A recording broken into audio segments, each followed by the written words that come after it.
Starting today, he will assume the duties of a court blacksmith. He thanked her. The girl said it was nothing. She also added that he was too young to be a blacksmith.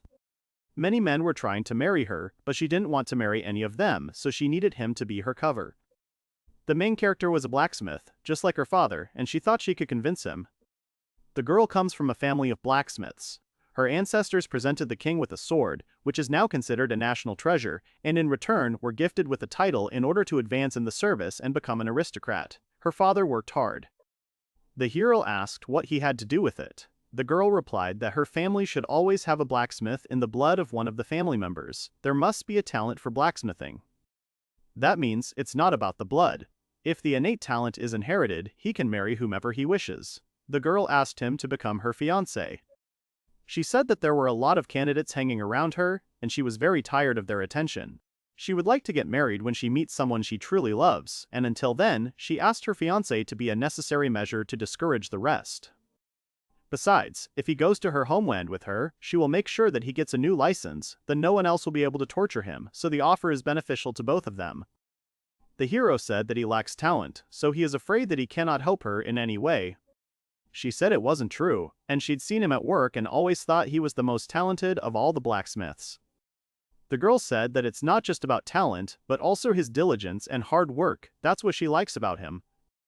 The guy said he was starting his duties today and said his name was Fake. He tried not to look at her that way. He was one step away from misinterpreting everything. The guy asked her how she thought it should be. The girl thought it was better to become a fake bride than to marry a stranger. The hero thought that you can't just say that, and she was confusing him. It's just a pretense. In fact, the girl most likely does not want such a relationship with him, but even so, she felt sorry for a man who had nowhere else to go. That's why the choice fell on him. Even if he is not destined to marry a girl, he has a chance to find happiness living under her as a blacksmith. He said that if she was really sure, then he would become her fiancé. Alicia said that in that case, there would be another ball today, and after that they would go to her residence.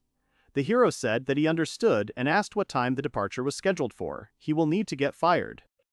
The guy didn't know if he could leave so easily. He was told that in case of dismissal, he would have to give 2 weeks' notice. The last time he brought it up, he got beat up a lot, but this time he has a girlfriend and they'll figure something out. She asked me not to call her lady anymore. Since he's her fiancé now, his status doesn't matter, so they have to address each other without titles. The hero said that he had been rehearsing and asked not to judge him harshly. The girl replied that everything was fine and he was very kind.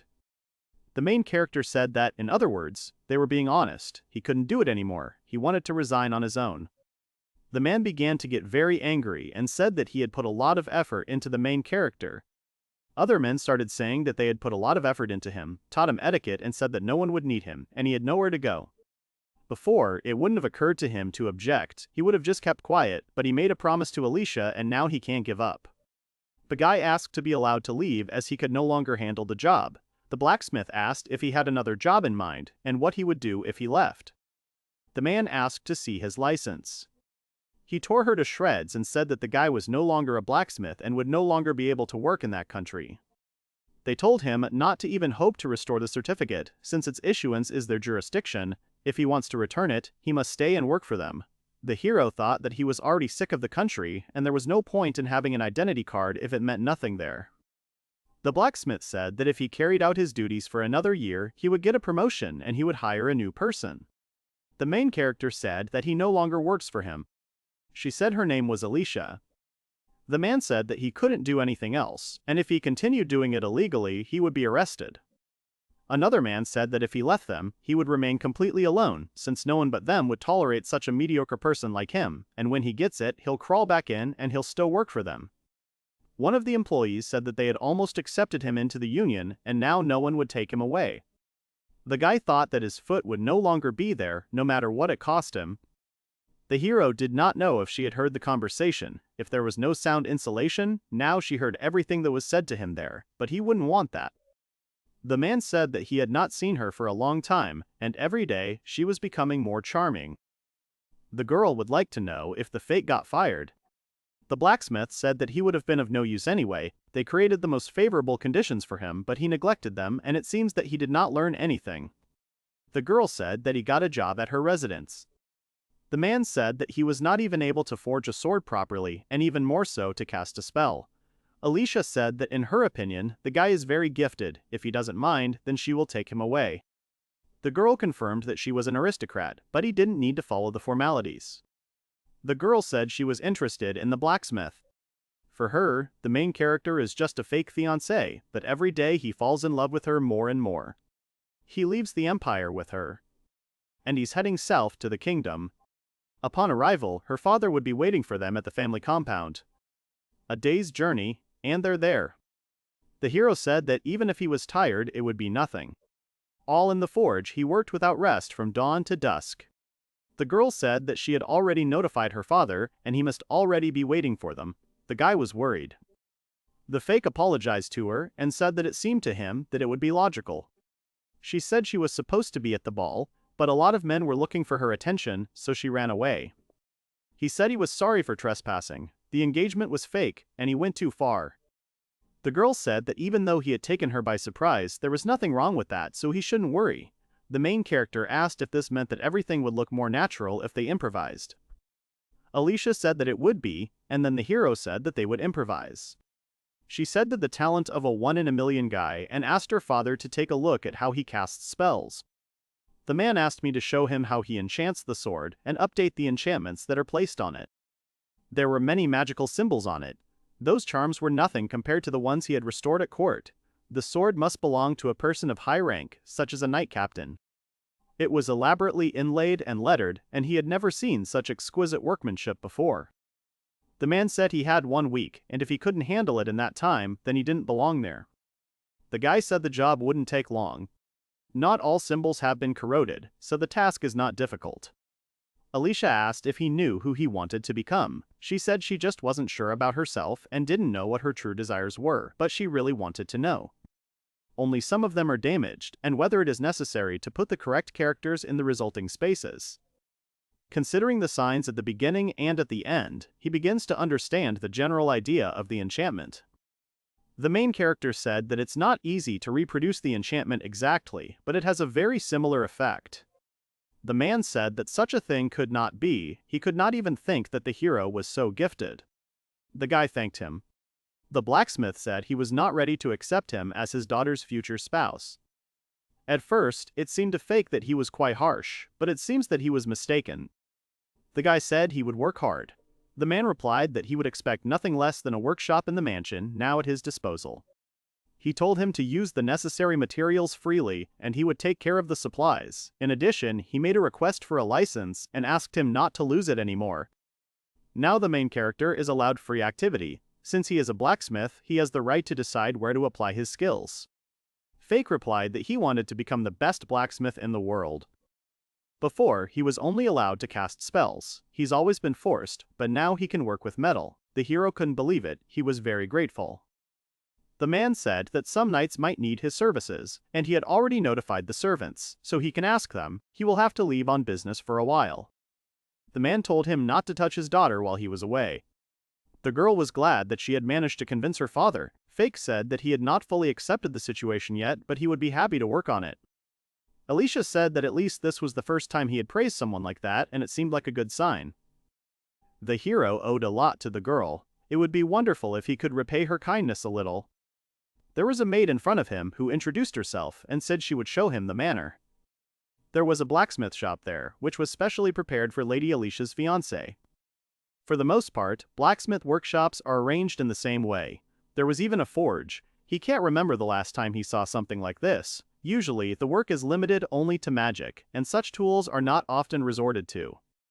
Nevertheless, it's great to have the opportunity to use them from time to time. The girl said that if anything else was needed, he should let her know about it and she would take care of everything. The guy said that the materials and everything else were available and thanked her, saying that he didn't need anything else. He knows that this will not be easy to achieve, but he will do his best. Leafy said that in that case, she asked to be allowed to show him his room. That's where he's going to live. She repeated herself and said that if he needed anything, he should contact her. The hero thanked her and said that she had shown him everything there was, and if anything was needed, he would let her know. It seemed to him that life was starting to get better. Until recently, he worked in conditions that could undermine his health at any moment.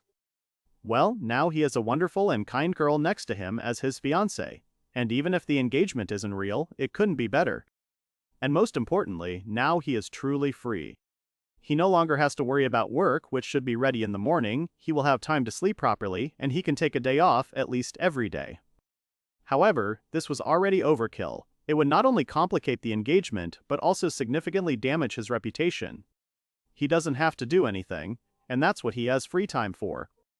In any case, he starts his duties tomorrow, and now he decides for himself how and how long he should work. Before, he couldn't even take a step without being beaten. He hopes that every day will be just as happy now. The girl said that he would, and hoped that he would become the best blacksmith in the world. The maid said that the guy was safely accommodated in the room assigned to him. The heroine thanked her for her hard work. She said it went even better than she expected. Leafy asked when the news should be expected. She doesn't understand anything. When she left the residence, she said she would ask him to become her husband. The girl said that's not what she said, and it's a shame. She said she tried to ask him to marry her. It's not a real relationship, but they talked about getting married anyway, so it's not a problem. It was a sudden wedding, and it's strange that she's so calm when she thinks about it. After all that has happened, she feels a little awkward. The maid asked if the wedding date had been set. Now she realized that the heroine had proposed to her fiancé, and this was also a cover. Alicia said she tried and did her best. The girl said that she believed that if he was at least somewhat interested, then he would understand everything from the girl's behavior. The maid said that it was not just noticeable, but obvious. The hero has put a lot of effort into fulfilling his dream of becoming the best blacksmith in the world. The main character did not expect such open support from her. The heroine thought she was good at hiding things, but now she's even more embarrassed. Leffy said it was just a cover story, but she had already made a statement, so they should start wedding preparations as soon as possible. However, the father has not yet blessed them. In this case, the main character must first prove himself as a blacksmith, and they will wait for the master to evaluate his abilities. The heroine said she thinks the maids are right. Their family has made a name for themselves in blacksmithing, so she can only marry a very gifted man. As the future daughter of a noble family, she loses her freedom of choice in love. She always knew that. The maid said she could marry the man she loved, but I guess it's too early to be happy. The man was asked what the blacksmith would do, and whether he would hire a new person, since the fake had not returned yet and he stood out too much for an apprentice. The other men agreed with this, and the blacksmith began asking about the house to which Alicia belongs. Their family was known only by their title, but it was rumored that they sometimes chose the most talented blacksmiths to marry off their daughters. Initially, their family was not just blacksmiths. One look at the fake is enough to understand that he is incompetent, and it is obvious that no one will want to hire him. The man tried to give him a couple of orders, but he couldn't even hold a hammer. He had only been mocked for that before. He believed that eventually the guy would be fired. The hero has lost his way, but in the end he will crawl back to them. It remains only to figure out how long the family will keep him before he throws him out. The man thought that it would be a maximum of a week and no more, and the one who had nowhere else to go would eventually return to them. In this case, he will have a week's worth of work, and plus, for the week he missed, they will assign everything to him again. Thus, everything is decided for 2 weeks ahead. It is not necessary to start. Now they will have enough time by the time the main character returns. He deserved this punishment.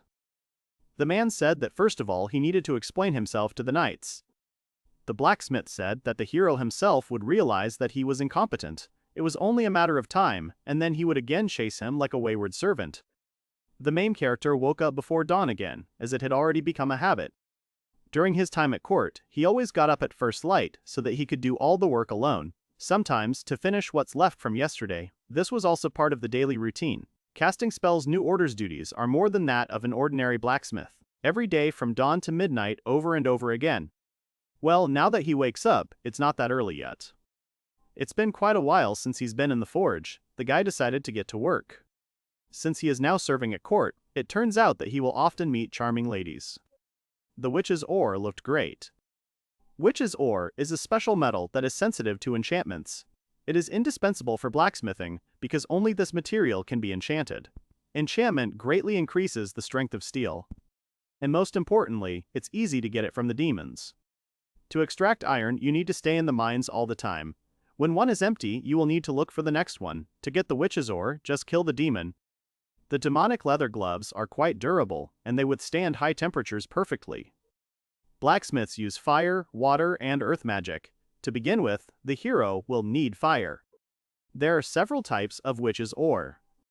The rarest and highest quality is masked by Class C. It is followed by classes A, B, C, D, E, and, respectively, F. Ore of class F and E is most often used, not the highest quality. Today he will try something simple to stretch himself. The guy is not going to create the most powerful weapon in the world, so this should be enough. He decided to make a knife. Maybe he'll even get married one day. The ore is red hot, and it's time to send it to the casting mold. After that, the temperature is increased even more. In the old days, blacksmiths tempered metal in a fire pit. Today, this technology is considered obsolete. The material becomes pliable and soft. Now the hero will create a clay mold with earth magic and pour metal into it. The mold is then cooled by water magic, and a steel ingot is extracted from it. It is softened slightly by heating, after which it is given the desired shape. You need to listen to the sound and cool and heat the steel several times. This will improve its quality, and as the quality of the metal increases, its frequency and magical potential increase. He doesn't have much time for a knife today, and next time he'll prepare the materials in advance. He wanted to do a lot of things. The guy decided to start with a greeting. It turned out to be almost the shape he had planned, and now it's time to work with clay. It will cool the area of the blade and increase the strength, as well as enhance the magical potential of the material. Before you start sanding, it is important to distribute the magic evenly over the surface. You need to prepare some cold water in the area of the cutting edge. The pattern immediately appears. Now you need to use wind magic to sharpen the blade. Now its surface is smooth and shiny, and all that remains is to cast an enchantment. The main character made a knife and decided to try it out in action. The sharpness and mass were in perfect order. He hadn't done this for a long time and spent 3 whole hours. It seemed to be breakfast time, which he had completely forgotten about. Previously, due to the amount of work, he only had enough time for rare snacks right at the forge. He noticed the girl and asked how long she had been standing there. The girl replied that it was about an hour. The maid told her that he was working in the workshop today, so she came. The first impression is extremely important. The heroine asked me not to look at her like that because she was embarrassed.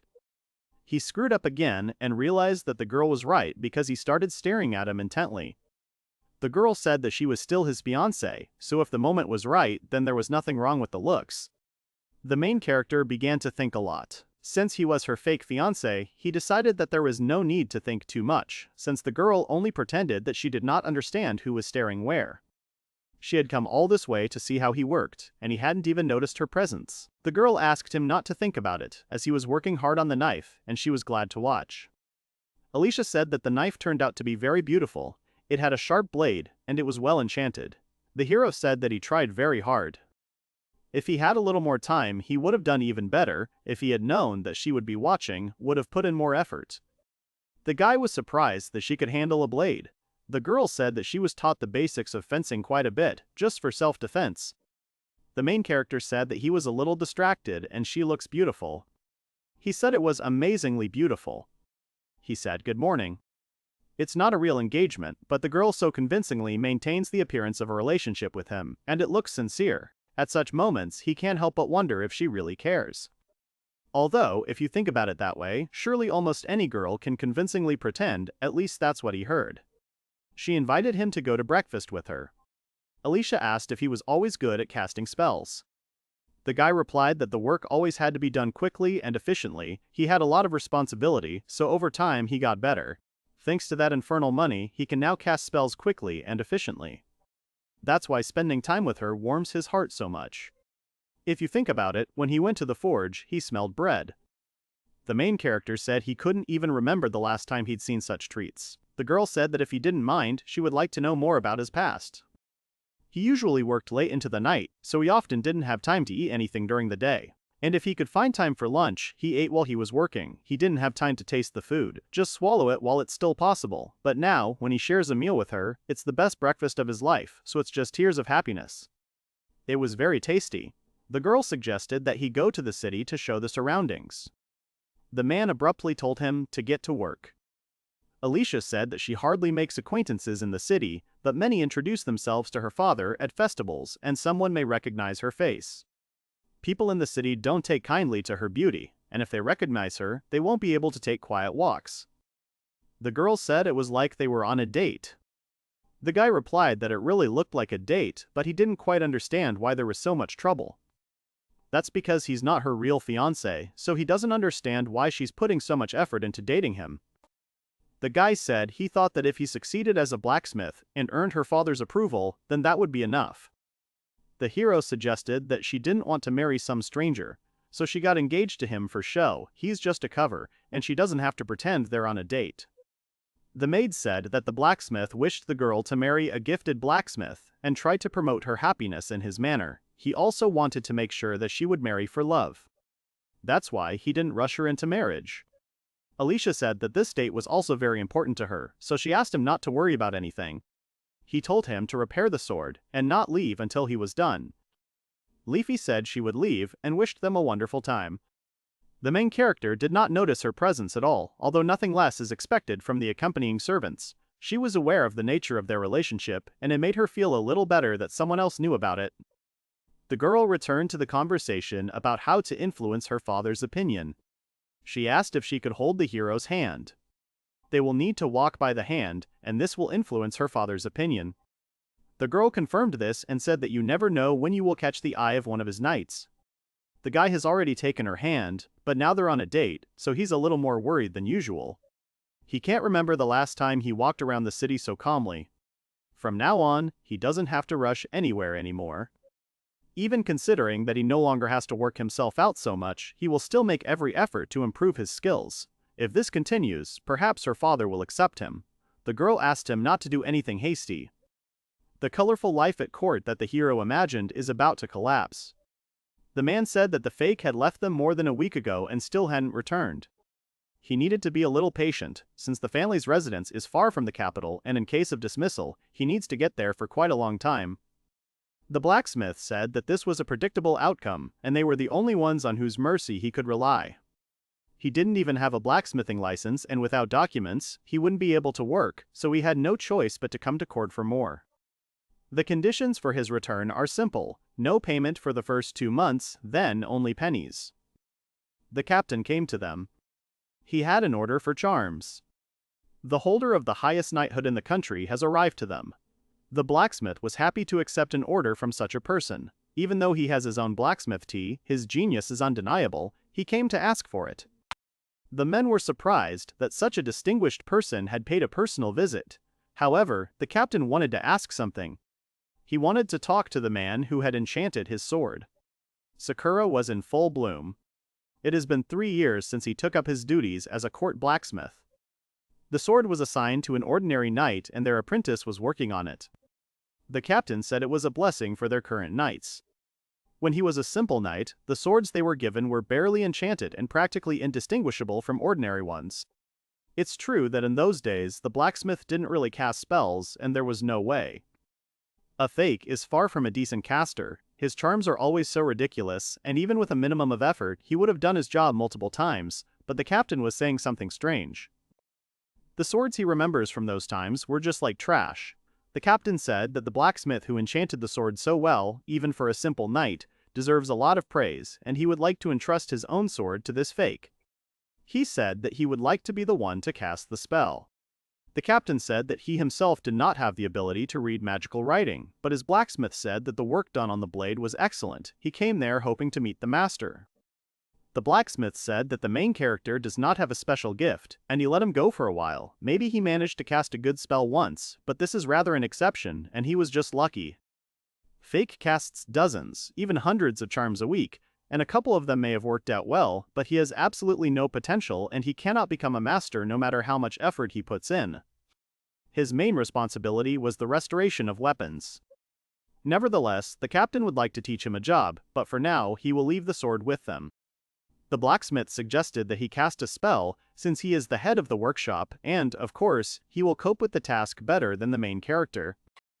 The captain said that since the guy was on vacation, it meant that he would be back soon. He had time and could wait until then. He asked me to convey his respects to him and will be looking forward to the results of his work. The captain said he relies on them, and when the job is done, just let one of his knights know. If even the work of the main character leads him to such delight, then it means that the work of a man should lead him to delight. The blacksmith decided that this was his chance to catch luck by the tail, as such a chance comes once in a lifetime. He decided that he would cast the spell himself. The man said that since Fake's charms made such an impression on him, he would surely exceed all expectations, and when that happened, he would be able to become the captain's personal blacksmith. Anyone can do this better than the main character. The man said that he would not miss the chance, and the benefit would go to him and he would take on this job. The guy used to be a blacksmith in the village, but his talent was soon noticed, so he got to the court. He was full of hope, perfecting his dream craft. This is his order. Becoming the captain's personal blacksmith, he will write his name in the history of blacksmithing. As the future fifth son of a count's family, he did not have broad prospects, never thought that he would get a chance like this, and now he runs a court forge. There was a clock tower there, and it had the most beautiful view of the city. There was a long staircase in front of them, and the hero was already tired. The girl said they were almost there. She said it was her favorite place, and the guy replied that it was very beautiful there.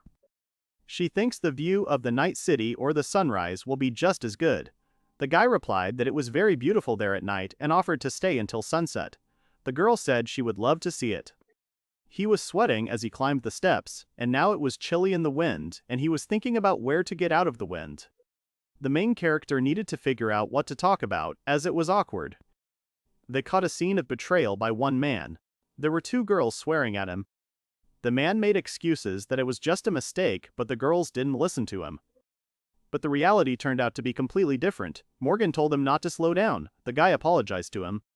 The blacksmith said that the hero is a master blacksmith, so he needs him to test his abilities. The new license will allow him to trade in the city so he can craft whatever he wants and sell it in the city store. However, he should not remind that he is his daughter's fiance. The guy replied that he would start tinkering from today. As for supplies, the man will provide him with any amount of grade F&D ore.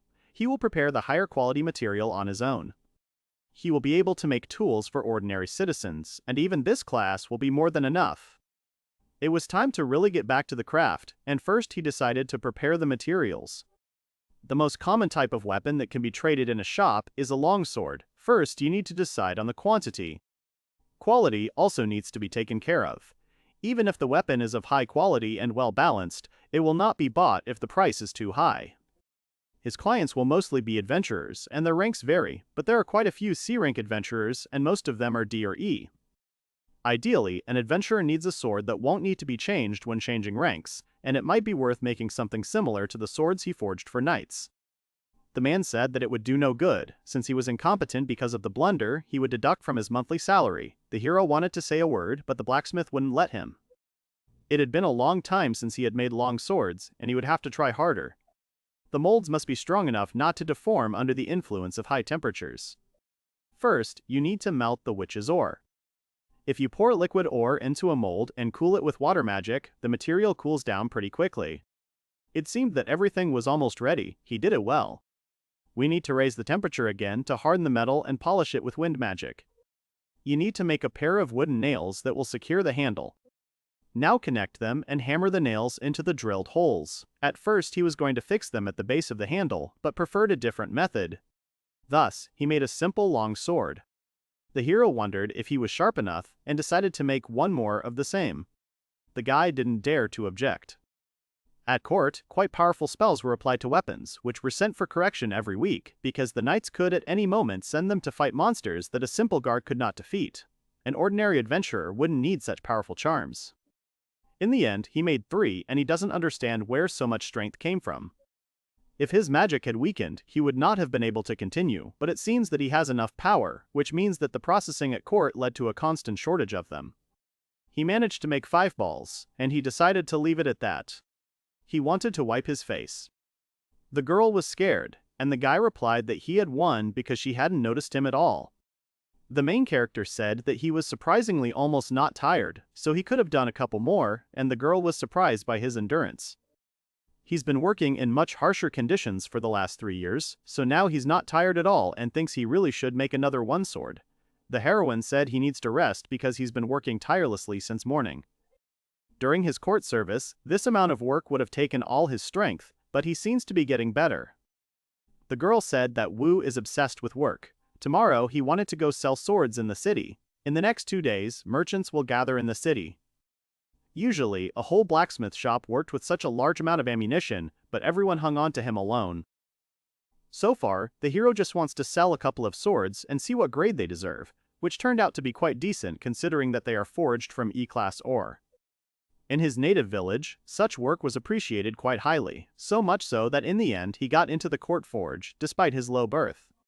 But at court he was completely incompetent, and his feelings were not spared at all. In any case, now he will need to assert himself a little more confidently. The guy said he had already decided on the price. He said it was a fair price for an adventurer's main weapon. The hero said he would try to sell them tomorrow. The girl replied that his finest hour was approaching. She said she would help him. The guy said he wouldn't use her influence to boost sales. She said she would wear a mask in that case. Alicia said that everything will be fine, and besides, you can say that he is doing all this for her, so she wants to help. The man agreed, but on condition that her identity remain a secret.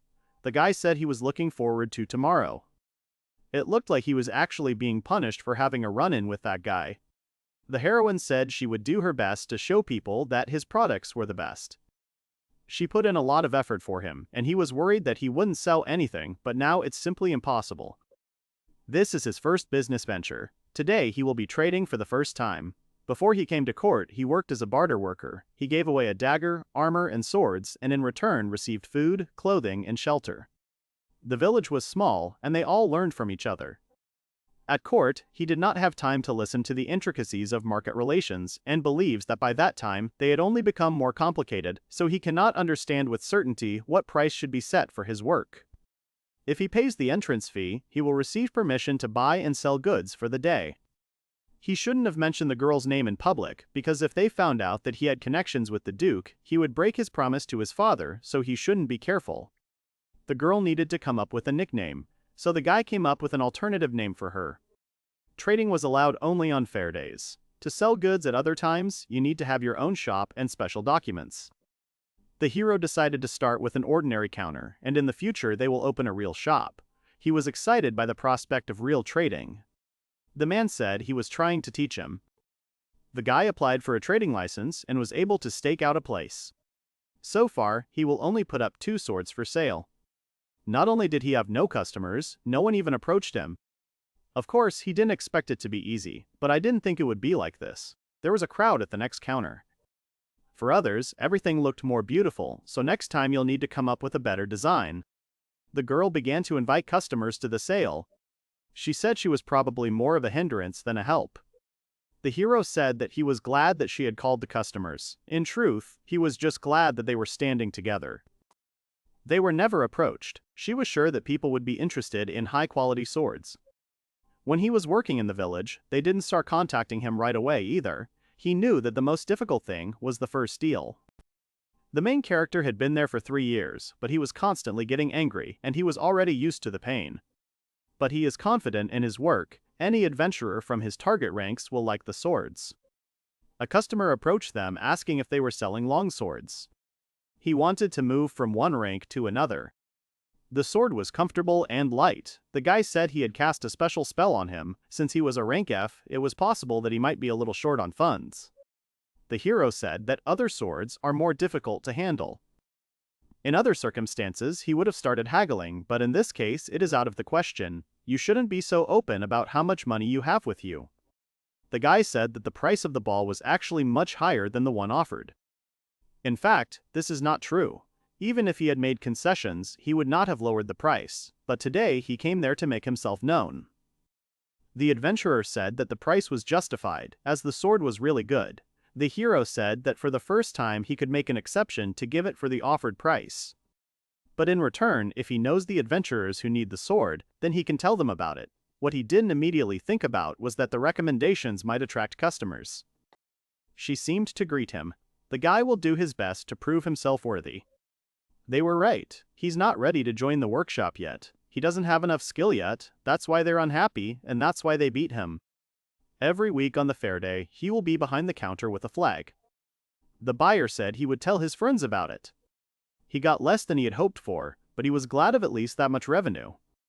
The Duke said that he would supply him with materials in any quantity, so for now there is no need to worry about costs. They finally sold the first sword. The main character has achieved the goal he set for today. He knew that it was unlikely that he would be able to sell everything, so he set out to sell at least one. Now that the young adventurer would show his friends his sword, the customer base would gradually grow. The girl said it would definitely work, since he made the swords, and next time it would be better than today. It was his first revenue on the market, and he thought it was a good start. He decided that he needed to report the result to the man.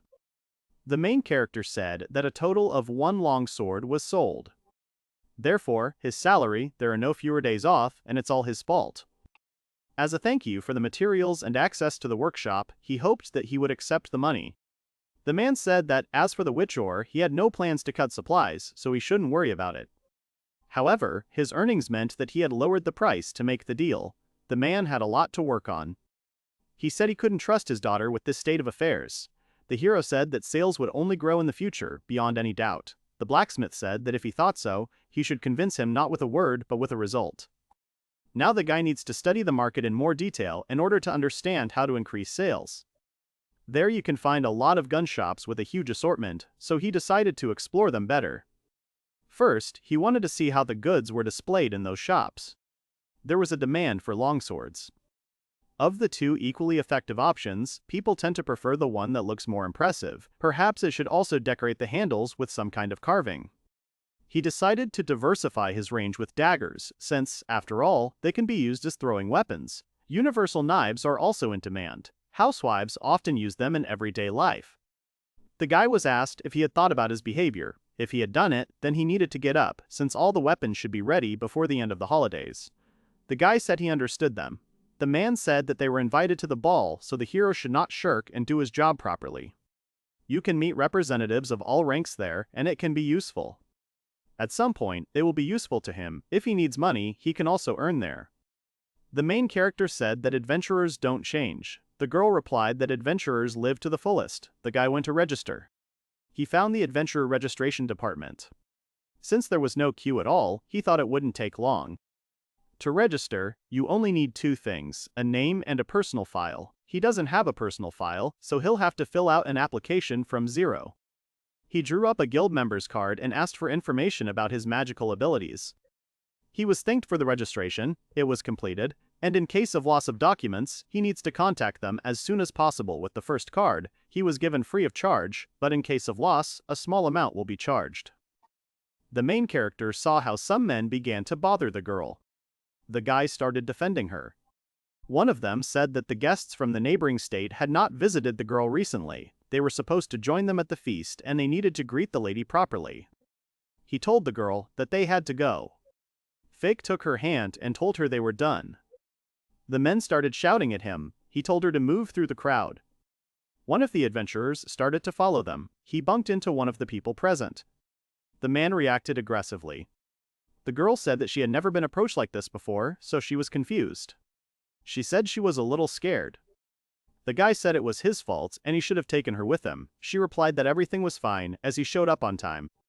Besides, I was her maid nearby, so I would have intervened in case of danger. There was still time before the next fair days, so the hero decided to try to improve the quality of the daggers. Fake had a lot of work to do, and if he didn't get it done by the end of the week, he'd have to take night shifts. First, you need to melt the ore in the classical way. Then, you need to pour it into a mold created with the help of earth magic and make a steel plate. The next step is to improve the quality of the steel. Witch's ore contains many undesirable components. He uses magical techniques to extract them from the material. The guy will raise the temperature of the plate and constantly apply the hammer, maintaining the desired heat level. This must be repeated several times to bring the quality of the metal to perfection. He decided to check the magic code. The runes were still in order. If magic techniques are applied incorrectly, they can destroy the magic code. He should work on directing the magical flow when working with the hammer. It was still a little rough, but he managed to fix something. The final settings of the charms are carried out at the very end, when all the rest of the work has already been done. At this point, the last runes are restored. It is not necessary to cast a spell from the very beginning, this process can be postponed to the end. He should have the weekend off tomorrow and the day after tomorrow, and it would be great to catch his breath a little, but first he needs to finish with the weapon in order to have time to hand it over to the knights, so he will have to wait for rest. It's time to shape the plate into a knife. You need to cool it with water magic, and then polish it with the wind. The edge of the blade was perfectly designed and there were no problems with the sharpness. The knife can be used both in battle and for butchering meat. The magic component took a lot of time. Due to this, the quality of the knife is higher than that of a standard weapon. He decided to take a break, otherwise the girl would worry. The guy thought he could do one more later. It really excited him that he couldn't stop and decided that he would make the girl worry again if he didn't stop. Alicia came to him and the guy invited her to look at his work. She said the quality is higher than last time. The girl said that he always knows how to impress. He thanked her and said that after her words he wanted to do one more. She said that there are only a few days before the start of the auction, but suggested not to rush anywhere. Even if he gets through by Monday, it will be a new working week, he needs at least a day off, and he can't do that anymore. If he hadn't been so incompetent, he would have finished everything much earlier. The girl said that she really enjoys watching him work, but he spends so much time at the forge and she gets lonely. She understands that this is important to him, but she would be happy if she could spend even a second more time with him. The guy thought that she had noticed the maid, and therefore immediately assumed the role of the bride, was very convincing. You never know when their eyes are on you, so they should always act like they're head over heels in love. The main character said that he would like to spend as much time with her as possible, even if only for a second, so he decided to finish the job. He suggested we spend the day together. Alicia thanked him for agreeing. They, the blacksmiths, have two main duties. The first is the manufacture of weapons, and the second is the casting of spells. Enchantment increases the sharpness and durability of the sword. Due to this, the sword does not require additional maintenance and does not rust. This is also a magical effect, but the spell lasts about a week. Therefore, every week a huge number of weapons arrive at the blacksmith shop. Enchantment is not a tricky business. The first step is to familiarize yourself with the contents of the weapon's magic code. To do this, open a special window. All the information will be there. The correction is performed by magic power. A girl came up to him and asked if he was a blacksmith. Her voice was beautiful. Enchantment is performed by changing or adding magic symbols.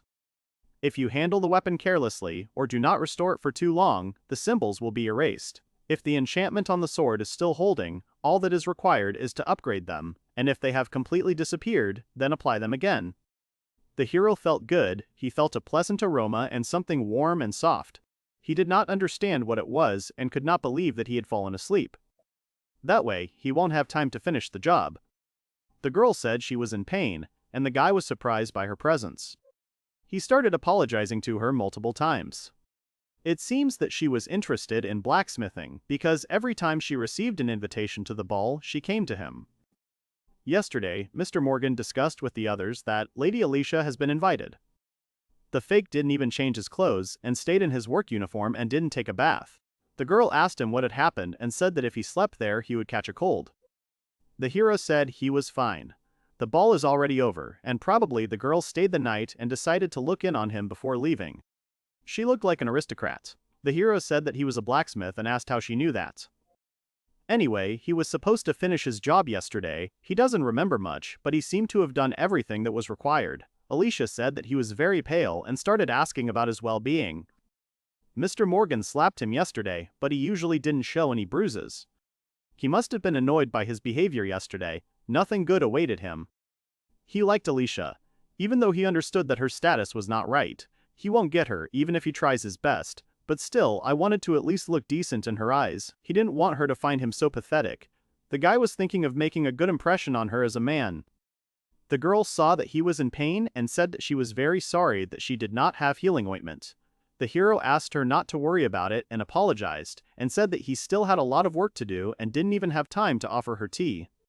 She told him not to worry about it and asked if she could watch him work. The main character said he didn't mind. One character was missing. The marks disappeared from one sword. The girl said that she thought so, that he was so skilled and painstaking in his craft. There were a lot of weapons, and she asked if he had enchanted everything himself. She said it must be difficult and asked if all blacksmiths work like this. The hero replied that he was at the lowest level. The girl replied that he had a license sticking out of his pocket. If he couldn't handle even that, then he might even forget about his dream of becoming a better master. Alicia said she did not know that the path of a blacksmith was so thorny and his work deserved respect, as befits a court armorer. The guy said that there was nothing special about it and he still lacked experience. The girl said that he was amazing because he was able to do so much on his own. Well, according to others, he's just incompetent. She asked him to share with her what was bothering him, and if he didn't tell her, she wouldn't let him go. He was ashamed, but he told her about the incident anyway. As soon as he started to stop, he couldn't before he didn't share it with anyone. The girl was the Duke's daughter, and he didn't know if he had the right to behave like that in her presence. The guy said it was his fault and he had no talent and they were just trying to train him. She said it was nonsense. A little more, and she would have fallen out. Alicia said she should have asked sooner. The hero said that he should apologize because he had told too much. His tears started flowing again, and he didn't want her to see him so pitiful. One guy burst into the room, called him incompetent, and told him to quickly enchant his sword. It was one of the knights. He was surprised that the Duchess was there. Normally, the hero would have already been attacked with fists, but this time everything is different, and it should be all thanks to the girl. The guy was asked to enchant the sword. Apparently, the sword was used very recklessly. He only cast the spell a couple of days ago, but it's already almost broken. The hero told the knight to be more careful from now on, as the enchantment was significantly damaged. The man said that it was because they were imposed by an incompetent. The fake replied that he had cast quite powerful spells, but the material used to create simple knight swords was not of the best quality. In this regard, the possibilities of the charts are also limited, and if you forget yourself in battle, the magical structure will be disrupted. The restoration has been completed. The sword was in order and ready for use. Without her, the hero would not be able to work. The knight invited the girl to go to the boardwalk with him and said he would show her around. Alicia declined and wished him all the best. She asked the main character if he often encounters such an attitude. The guy thought that he couldn't even maintain his dignity in the presence of the girl he liked. Alicia said that he shouldn't strain himself so much, otherwise he would undermine his health. The main character said that if he couldn't handle his job at court, he wouldn't be able to work anywhere else. That's because they'll revoke his license. To be honest, he's already tried to leave. After working for a year, he told Mr. Morgan that he couldn't do this anymore and asked to be fired. He threatened that if the hero left, he would revoke his blacksmith's license. Without a license, he will not be able to practice his craft. Even if the secret continues to work, if discovered, he will be arrested for illegal activities.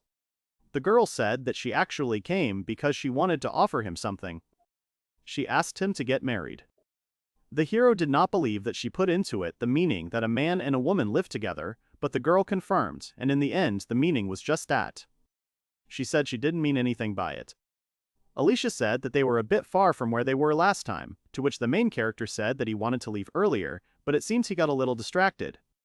At that moment, the main character heard a voice. It was two guys. They said that here he is, after which they greeted him. At this time, Morgan was thinking that Fake was really so talented it was impossible. It couldn't be that the man's own work was worse. The man said that Fake had left his position of his own free will, to which the knight asked if he had really quit. They answered in the affirmative, apologized for the quality of the sword, and informed him that the guy was gone. The knight closed his eyes and asked if they knew where he was going. They answered in the negative. The guy said that now he understood everything, and since then they have not fulfilled a single order. Then the boy shouted at them and told them to come to their senses and cast the spells properly, and also to equip the knights with weapons. Otherwise, they would have nothing to fight with. The knights would indeed soon have nothing to fight with. They had hoped to leave all the work to Fake. They did not understand why he had not returned yet.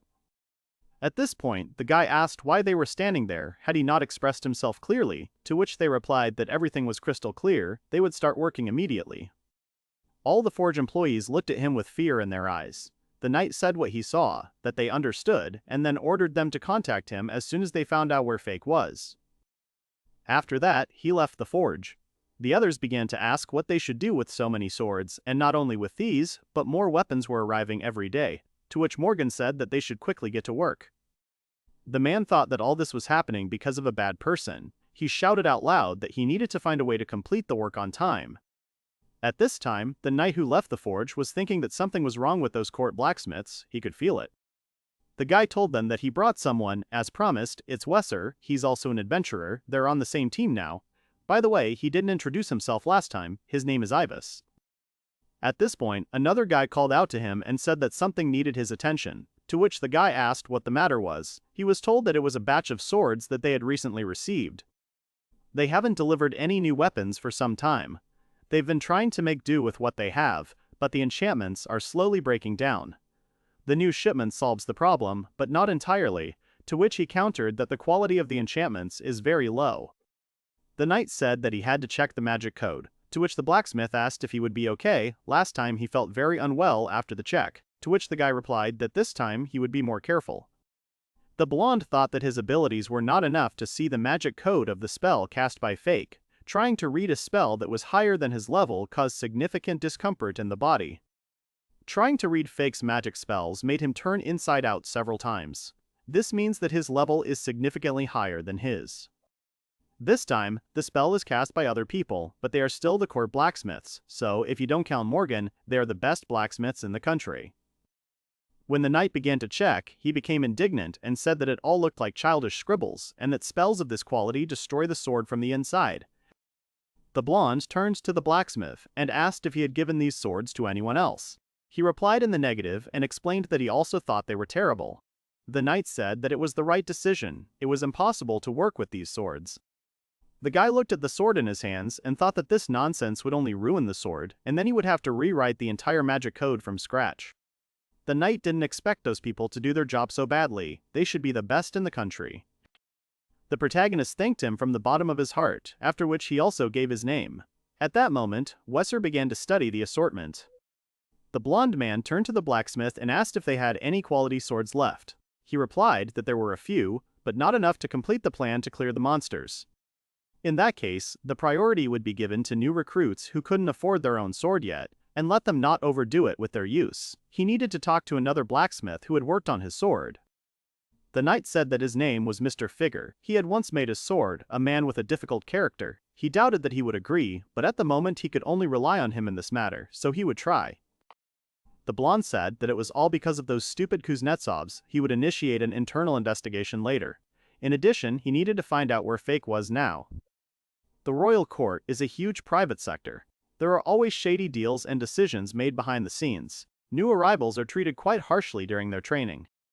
He has no doubt that there is more going on in the shadows than he can imagine. The supply of premium quality swords over the last couple of years. He wonders if they could all have been made by Fake. If this is so, then even for him, an ignorant person, his rare talent is obvious. How many more Kuznetsovs in the country could provide such an incredible ratio of quality and quantity? The knight said that Fake's departure would set the knight's progress back 50 years. His blacksmith asked him again at that moment. The blonde was thinking that those court blacksmiths and this Morgan, they were clearly hiding something, he knew it for sure. At this time, Fake stood by the window and watched the new arrival. He concluded that this was Robert. He was quite a stately man, and he was jealous. He couldn't do anything. The guy with the ears on his head asked if he could look at a certain sword, to which he was answered positively, at which point Iva said that the sword he bought here was so comfortable to use. He was wondering if he should greet him, probably not. He was also a contender, so he might inadvertently provoke him. It would probably be best to spend the day in the workshop. After some time, the protagonist found himself face to face with Robert. Alicia was standing behind him. The girl apologized to him and said that Robert insisted on meeting him at least once. The latter said that he realized that he was Alicia's fiance. The protagonist extended his hand and said that he was glad to meet him, after which he introduced himself. Robert said that he was mutually pleased to meet him, and then he introduced himself. Robert took Fake's hand in his and began to examine it carefully. The protagonist immediately asked what had happened. To which the guy replied that everything was fine, he just thought how beautiful his hands were. They were charmingly strong, the skin so dense and firm. After which, Robert turned his gaze to Alicia and asked if she always hid behind someone else's shoulder. He also said that they had not seen each other for a very long time, and that time she also stood behind the maid's shoulder when they discussed books in the garden. He even felt somehow offended. To which the girl apologized to him. Robert looked at her carefully, then something dawned on him. He said that the girl had grown so much, to which she asked again if it was true. The guy turned to the main character and asked if he liked it here. The latter thought that this was some kind of sudden question. He immediately turned his gaze to the girl. Fake thought that this was very awkward. It seemed that Alicia was not used to such conversations either, but he could not let him guess about their fake relationship. He added that it was sharp, light, fits in the hand wonderfully, and was not even close to his past. Fake said that he was grateful to him and was very glad that he liked it. Besides, he has no right to lose to this person, regardless of whether she loves him or not. The main character said out loud that he loves Alicia and is simply crazy about her. The girl looked at him in shock. At that moment, Robert addressed her by name and asked if she would allow him to speak to her alone. When they were alone, Robert saw the sword and asked if he could take a look. Fake answered positively. He thought to himself that he was appreciating his work. Robert was a talented blacksmith. The guy picked up the sword, touched its blade, and then asked if it was magic ore, and then added that it was a very good sword, to which the main character thanked him for it. The latter did say that he was forged from magical ore, to which Robert replied that everything was clear to him, the guy was pretty good, and the final spells were cast so skillfully. Robert put the sword back in its place, then said that sometimes he can blab all sorts of things, he shouldn't take it too seriously. Fake immediately asked what he meant.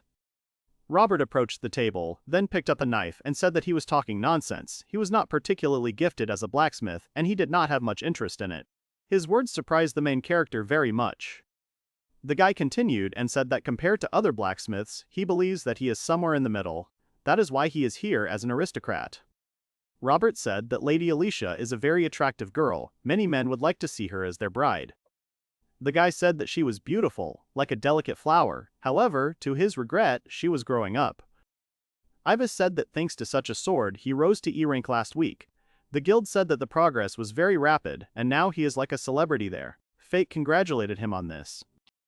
The main character did not understand his words, after which he asked if he knew that she was only 18, but Robert did not listen to him. He said that in the past she was like that.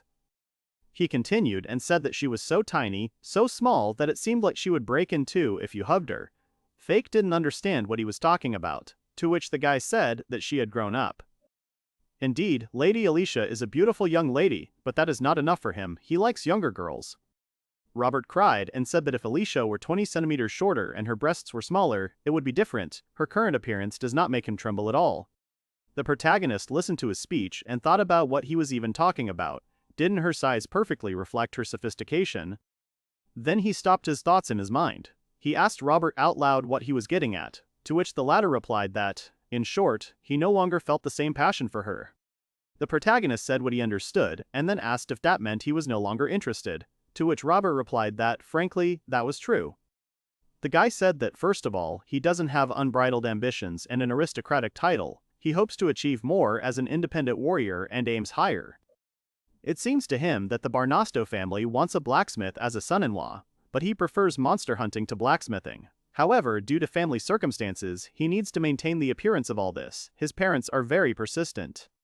Robert ran up to the protagonist, grabbed him and told him that he therefore wished him luck and expected him to keep their conversation a secret from the Barnasto family. After which the protagonist asked if he hadn't achieved this through his abilities, to which Ivis replied that this was not true. At this point, Wezer asked how much the sword he had chosen cost. Fake looked at him and then said that he understood, to which Robert said that it was wonderful, and then said that he liked one sword. The guy asked if it was possible to buy it, to which the main character answered positively. At that moment, Robert asked about its price. He thought that the sword was of higher quality than the one he had recently sold to Iwasu, and that there were more decorations on the hilt. He wondered out loud if 10,000 crowns would be enough. Robert answered yes. The main character thought that he asked for a rather high price, but the guy was an aristocrat. At that moment he saw a box of inventory in his hands. Each such box can hold a certain number of items. It costs as much as the annual income of an ordinary person. Robert at that moment handed him the money and asked him to check, to which Fake replied that everything was correct. The guy asked him to remember his request, perhaps in the future he would bring him weapons. To which the main character said that in that case, he would wait for him. Robert said that they would then drop the formalities because he wanted to be friends with him. The protagonist wanted to argue with him at first, but then he saw Robert's face. The latter asked him to take care of him from now on. After some time, they returned to Alicia. She saw Fake's sword in his hands and asked if this was what he wanted, to which Robert responded positively and said that he needed to talk to him as well.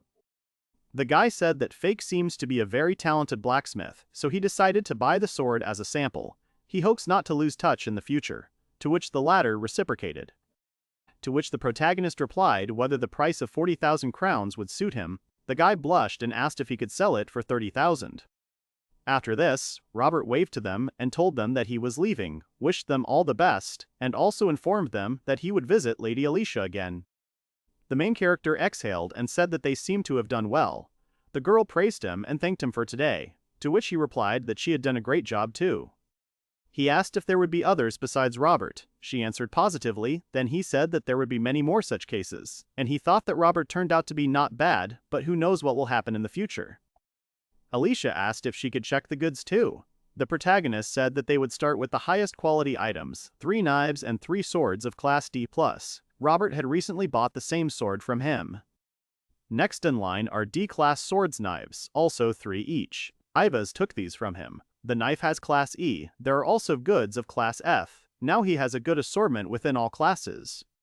He plans to offer F-class weapons to adventurers on a budget. It seems there are a lot of new faces on the market today. This time he has prepared some budget options. The Fake said that this time there is a lot of goods. Today he also plans to bargain with buyers. The most important thing now is to convince people to buy their goods. After that, he decided that today he had to give it his all. The girl encouraged him and said that the trading had begun. They were watching what was happening around them. The main character said that there were more people today, to which the girl replied that this was great, so they needed to speak louder. At that moment, one of the guys noticed their bench. Fake thought that in the morning an F-class knife and 1 sword were sold. This guy offered 12,000 crowns for them. He agreed to the offered amount. To which Fake agreed with him and said that, in return, if they liked the quality, then let them recommend them to their friends. To which he received a positive response.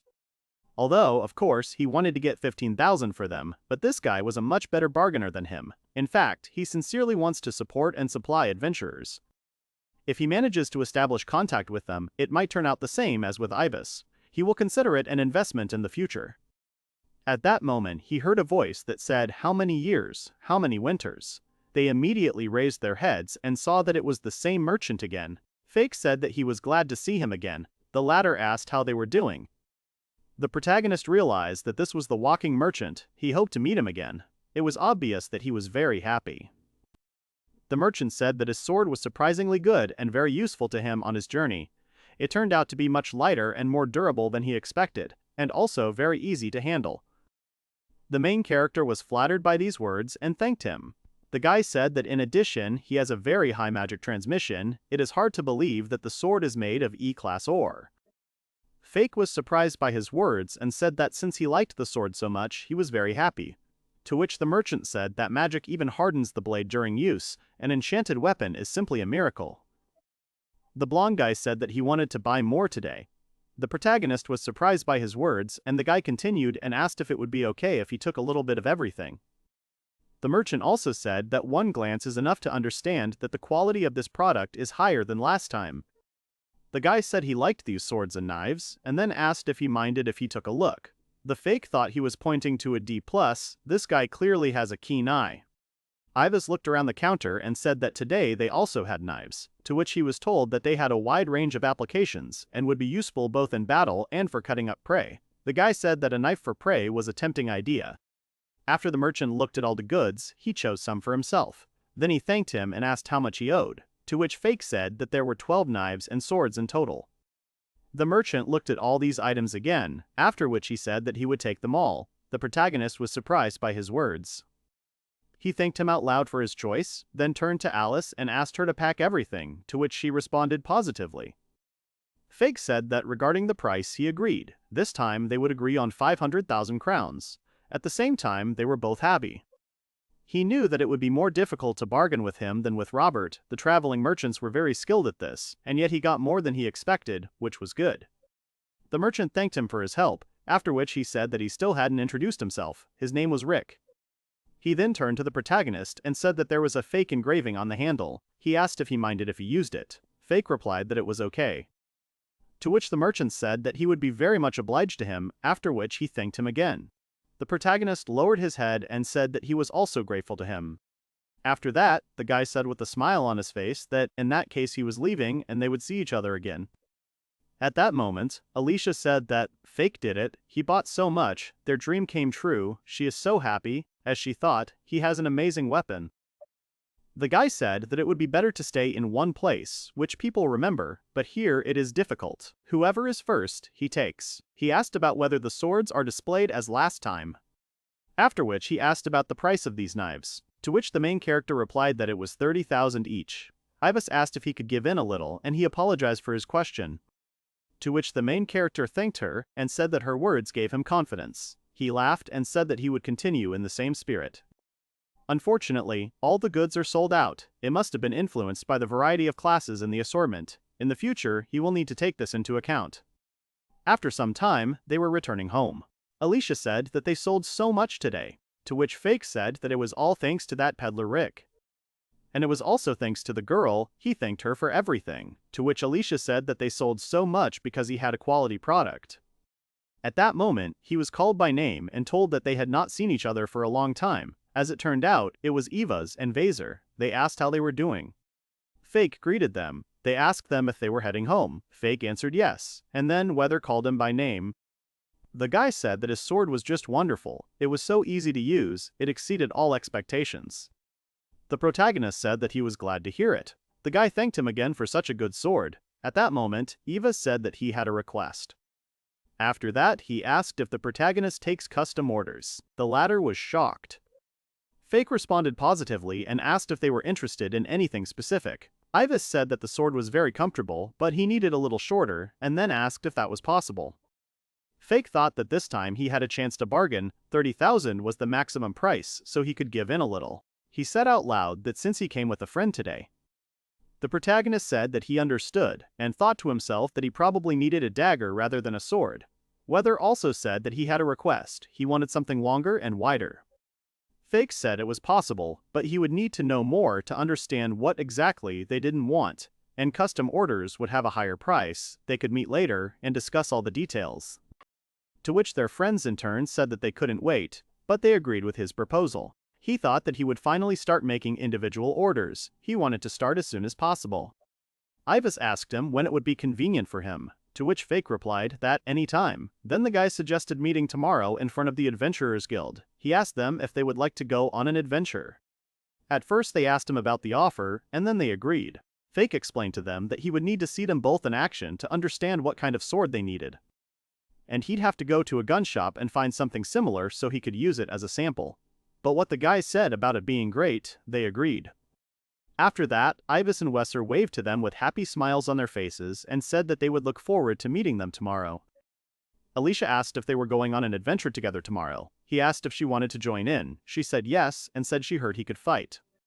Fake explained that before coming to court, he had obtained all the materials himself, to which she replied that she wanted to see that too. He explained that it was too dangerous, but she replied that she had studied fencing and would not be a burden to them. The main character said that he understood everything. If something happens, he will protect her. She should be next to him tomorrow. Alicia blushed and asked him to say it again. He asked her why she needed it. Then he went on and said what he thought about the price of 20,000. They said that was great. The guy turned to him and asked if he could look at the sword for cutting. The girl said that it was so nice to hear it, she asked him to repeat it again. To which Fake said that now it was awkward for him.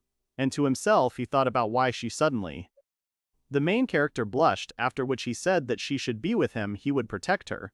The girl became even redder. Fake asked if it was awkward, and then he asked her if she would have said those words if he had asked her, to which she asked him what he wanted to hear. The protagonist thought to himself that he would like to hear that she likes him or something similar, but he stopped himself because it was too straightforward. He said out loud that he wanted to hear the words that she wanted to be near him, to which Alicia asked if he really wanted to hear such words from her. He thought about whether it was too soon. He had put her in an awkward position, but out loud he said that it was not the matter. In fact, he blurted it out without thinking. Alicia was immediately upset by his words. The main character continued to talk about what he asked her in response to that phrase, but the girl no longer listened to him. She turned around and walked away. He was surprised. The main character asked her why she was leaving and asked her to wait for him. The girl said that if he wanted her to say it, she would say it.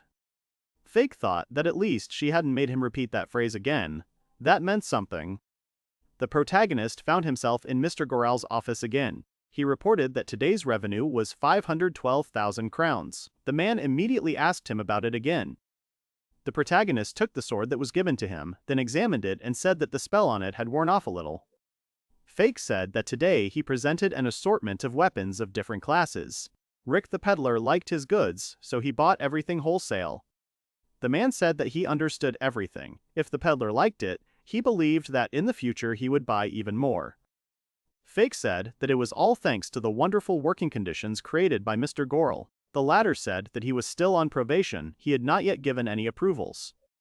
The man also said that he had heard something from Alicia, and then asked if it was true that they were going on an adventure tomorrow.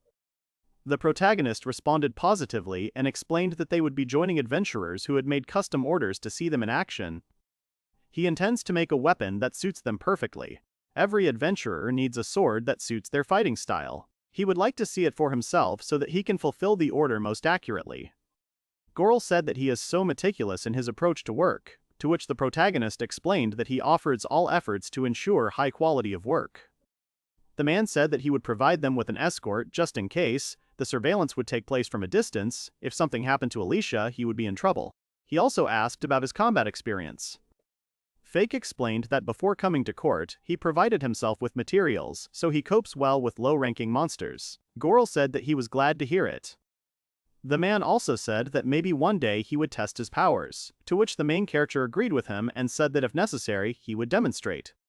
He asked Iwaz if he knew how they worked. He said he knew that blacksmiths sometimes put them on to make a sword better. Fake said that there was a magic code inside each sword, and his was starting to wear out.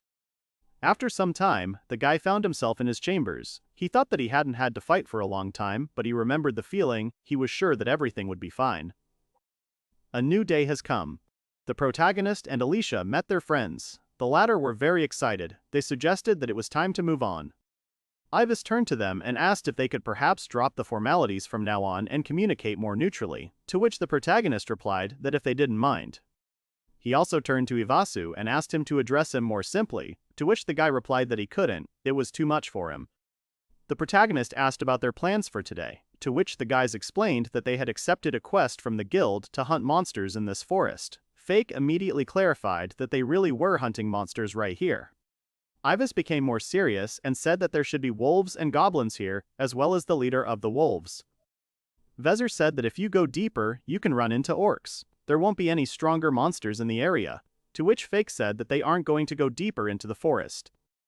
The guys said that their goal today is to show their fighting style, so they ask you to watch them carefully. The main character said that he understood everything. The boys walked ahead, and Fake and Alicia were behind them. The latter put his hand to his chest and closed his eyes. She asked him if something was wrong, if something was hurting him. The main character said that everything was fine, he was just casting a spell on himself. The girl, shocked, asked him again if he was really casting a spell on himself. The guy asked the main character if it could be fixed somehow, to which the latter replied that, of course, he is a blacksmith, so it will not be difficult. The first time he will update the charms for free. Fake explained that it is similar to the magic of strengthening. You can strengthen the body and track its condition. It is the same as tempering a blade, carefully and without harm to health. He thought to himself that this way he could protect the girl. He turned to her out loud and asked her that if something was wrong she should tell him right away. She agreed. Ibis turned around and said that he saw that they were not wasting their time, and he was addressing Mr. Fake. The latter asked him not to tease, to which the guy replied that he didn't think so, they just looked so cute, after which he turned to the girl and asked if she could fight, to which she replied that only for self-defense. Ibis said that in that case he thought he might need to protect the main character, to which she replied that it was possible. Then the guy said that she should press her shoulder to his. Ibis started talking about how after these actions their touches would develop into hot embraces, and then he didn't have time to finish his speech because Wesser stopped him. The latter told them not to pay attention to this person. Ibis asked why the beastmen were so strong. Fake told him not to worry, everything was fine. A few moments later, Alicia tugged at his clothes and asked if she could find him near him, to which the protagonist responded positively and said that it was quite dangerous here. Fake hugged her to himself, after which he thought that his heart was about to jump out of his chest. He would definitely protect the girl. In the forest, you need to be especially vigilant. At that moment, Weather felt something, after which he stopped everyone and said that the wolves were approaching. The main character and the girl should stand behind them. When the main character finished, he said that everything was ready, there should be no problems now. Next time the price of the service will be 5,000 crowns, so he asked to handle the weapon carefully. After which he turned to his friend Iwasu and said that they needed to act. They immediately rushed towards the wolves that had appeared. Fake thought that it was so fast. Ibis at that moment dodged the wolf's attack. The latter was clearly angry, after which he again rushed towards the guy. At that moment, Ibis abruptly stepped aside, after which he swung his sword and, saying that he was the first to go, immediately killed the wolf. The remaining beasts stared in shock ahead. At that moment, Weather appeared behind them, saying that the second one was finished too, while swinging his sword. Then, shouting for the wolf to get what he wanted, he swung his sword and cut his body in two. He also dealt with the second opponent. After a few moments, Weser said that it was over. He then turned to Ibis, who said that it was well done. Fake was shocked by what was happening. The protagonist thought to himself that he realized that while Ibis distracted the enemy, Weser finished him off. That's what their tactics were. Ibis's speed. He moves very dexterously and dodges enemies. And Weser's strength. Beastmen are much stronger than normal humans, which gives him an advantage. Ibis asked the protagonist's opinion, to which he replied that it was excellent. He had thoughts about what kind of weapon he could make for them. He said that they were both strong, their duet combined speed and strength. He didn't think there was a monster in this forest that could defeat them. Then he asked if he could try too. Fake explained that they also offer such services, so if anything happens, they can contact them. To which Ibis said that he would definitely do it if he earned a lot of money, after which they said goodbye. The guys were shocked and immediately asked him again about what he had said. After a while, they came to the place and hid in the bushes. There were monsters in the clearing in front of them. The protagonist asked if these were really two goblins, to which he was told that they had not yet been noticed. He replied that this was excellent, after which he picked up a small stone. Fake then swung his arm and threw the stone straight at the goblins. The throw was so powerful that one of them was instantly knocked down. The second one ran towards him with a club in his hand. The main character took out his sword and then struck him. In just a few moments, he figured it all out. Ibis said that he was simply incredibly strong, to which the guy replied that he was exaggerating. He had previously collected materials on his own, so such battles were nothing new to him. Alicia blushed. She turned to the main character and said that he was just incredible. The guy blushed in response and thanked her. Ibis said that it seemed that Lady Ali also enjoyed watching Fake. The latter changed the subject and asked them to show some more of their tactics, and then they would return to the workshop. He spent some time studying the fighting style. Considering Ibis's speed and agility, it would be best to make a light and short sword for him, but a long sword would suit Weser. He is more comfortable handling a weighty weapon. Before Fake could begin work, he needed to know more about their wishes. They returned to the workshop and he immediately asked Iwas what he thought of the short sword. To which the latter replied that it was too long and also too heavy. Then the protagonist asked about his attitude to daggers, to which the guy replied that the length of the blade itself was too short. Alicia thanked the guys for the purchase, to which Ibis responded, after which he wanted to ask who this girl was, to which the main character said that it was his assistant Ali. But the guy added that the weight was just perfect for him, to which Fake said that he seemed to understand that a shorter and lighter sword was needed. After this, the protagonist turned to Weser and asked his opinion, to which he replied that the weight of this sword would definitely carry any enemy in its path. Fake approached them and thanked them for their time. Now he has a rough idea of what their ideal weapon should look like. Ibis thanked him in return and asked how much money the weapon would cost in the end.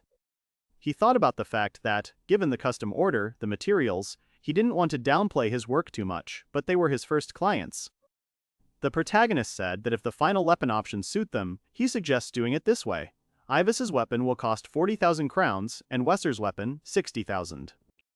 To which Weser replied that it was even cheaper than he expected. Fake apologized and said that the thing is that this is the price taking into account that they will give him their old weapons to be melted down. In that case, the price will be added another 40,000 crowns. The guy said that he understood everything and that it was not a pity to give away his old weapon for such a good discount. Fake said that they had agreed then, by the beginning of the next auction their weapons would be ready. He thanked them again for today, to which the guys thanked him in return and said that they were impatiently waiting for his creation. Fake said that everything is great, he will start from tomorrow. They wished him luck, he thanked them for it. A new day began. The protagonist was in the forge. He decided that he would start with a weapon for Ibis. Ibis asked him if she was his lover by any chance. The protagonist thought to himself, why is this guy even talking like that? His sword should be a cross between a dagger and a short sword, combining the weight of a dagger with the length of a sword. You will have to reduce the amount of magic ore when forging, but in this case the weapon will not last long. Ibis and Vezir are partners. They will have to survive many more battles together, which means the weapon must be very reliable. For such a result, he will have to try hard. First he melted the ore, then forged an iron plate. When the mold was finished, he began to cast the spell. Don't overdo it with them, they are needed rather to correct the magic code. It can be broken by a hammer blow, but thanks to the charms, it will not be difficult to restore it. If this procedure is repeated several times, the magic code is more securely inlaid into the sword, similar to human muscles, which become stronger when used to the limit. After the shape was given, it was time to heat it. He immediately set fire to the resulting object. A few moments later, the burning was finished. The protagonist looked at his work and said that this was what was needed, after which he began sharpening. Usually he sharpens the products based on his personal feelings, but in this case it is worth being especially meticulous. After the sharpening was finished, he began to shape the handles. After that, Fake went outside and decided to use the sword to see what it was like. It was sharper than he expected, and he hadn't even put any additional charms on it yet, and with them it would become even sharper. He then added that the quality of the knives and daggers was higher, but they required less materials to produce, to which she replied that she understood. He continued and said that he planned to sell them for about 20,000, 30,000 crowns. Fake thought to himself that Alicia was actually his fiance, but it was only for show, so he wouldn't want to talk about it so openly. He hopes that this sword will help Iwasu to pave the way to the top and keep his cheerful spirit. After some time, the sword was finally ready. Iwasa's sword turned out to be single-sided, somewhat similar to Falzio. Fake decided that one sharp side would be enough for his blade. Medium length, shorter than a sword, it weighs a little more than a dagger, but lighter than a sword. This is exactly what Ibis wanted. Fake said that he was exhausted. All that was left was to make the knives and, consider, half of the work was done. He didn't think that one order could be so exhausting. This is the first sword made to order. He hopes that Ibis will be pleased. At that moment, there was a knock on the door and Alicia asked if she could come in. He answered positively. The girl said that she could see that he was working hard and then asked if he had already finished part of the order. To which Fake replied that he decided to start with a weapon for Iwas, and then asked if she wanted to take a look. She said that this sword combines power and elegance from the magic. Alicia said that it was like a real work of art, to which he thanked her and said that it was not in vain that he tried, that sword alone had exhausted him. She said that she was worried, so she came to see him. The protagonist asked how long it took.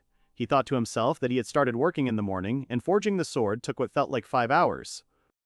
At this point, Alicia asked him if he wanted something to eat. He said no, then said he really wanted to sleep. She then sat down on the floor, then patted her knees.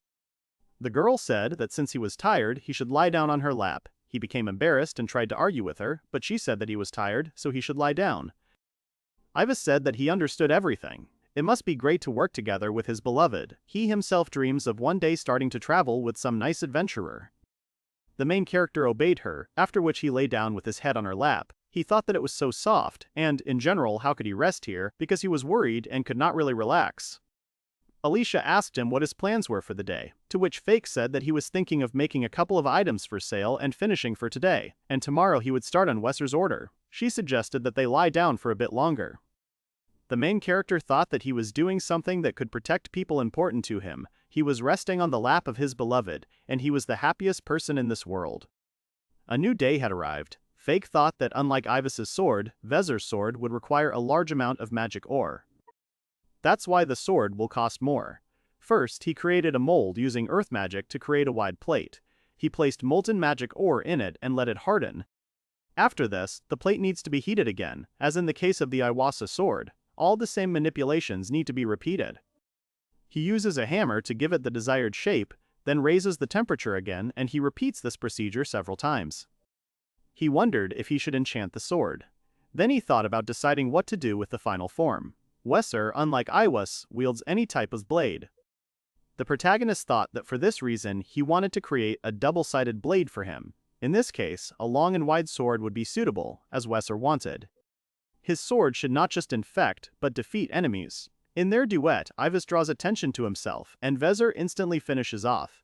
Therefore, the sword must be heavy enough, sharp enough to kill with one blow. The protagonist said that in that case he wished him luck. He thought to himself about what was wrong with him. At that moment, Weather put his hand on his friend's shoulder and thanked them again for their help.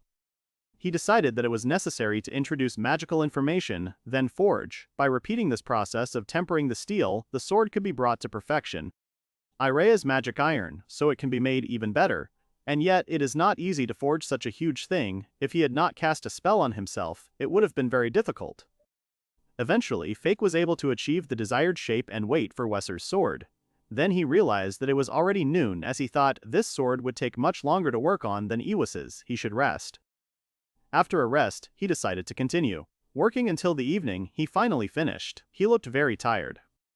The sword turned out to be incredibly heavy. It was not easy to temper it. Since it is a long sword, sharpening wind magic takes more strength than usual. The protagonist thought that the job was much more difficult than he had expected. Still, he should have set a higher price. After that, it was time for the last pass before the final enchantment. He went outside again to try the sword in action. Fake thought that with this sword you can kill monsters with one blow. Thanks to the double-sided sharpening of the blade, you can cut through anything just relying on its enormous weight. It was time for the final touch. He needed to find the right charms that would unlock Weser's potential in combat. It was all over. He spent a whole day in the workshop before the sword was ready. He immediately fell to the floor and said that it had finally happened. Fake thought that he couldn't imagine that he would be able to earn so much. The efforts invested last week are already starting to pay off. After that, the main character wondered if the guys would like the new weapon. He couldn't wait to hand them the swords. At that time, Alicia tried to lift Weser's sword. The girl said that it was heavy and impossible to lift, to which he replied that he had made the sword based on Weser's build and wishes. Then he asked her to stretch out her hand to him. Fake said that he had temporarily enhanced her physical abilities. Now she would be able to lift this sword, after which he suggested that she try. She really did it. Alicia said that it was really heavy. There are only 2 people in the world who can create something like this using magic ore.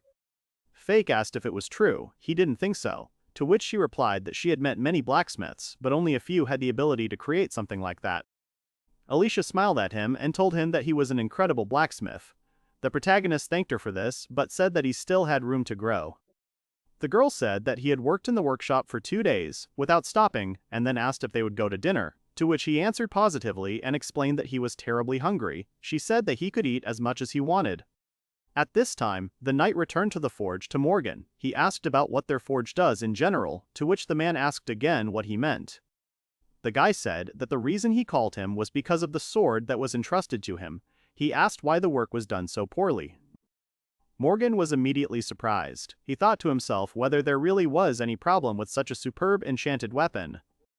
The main character turned to the girl and asked her that everything was going well, but he stopped short because he saw that she had a strange expression on her face.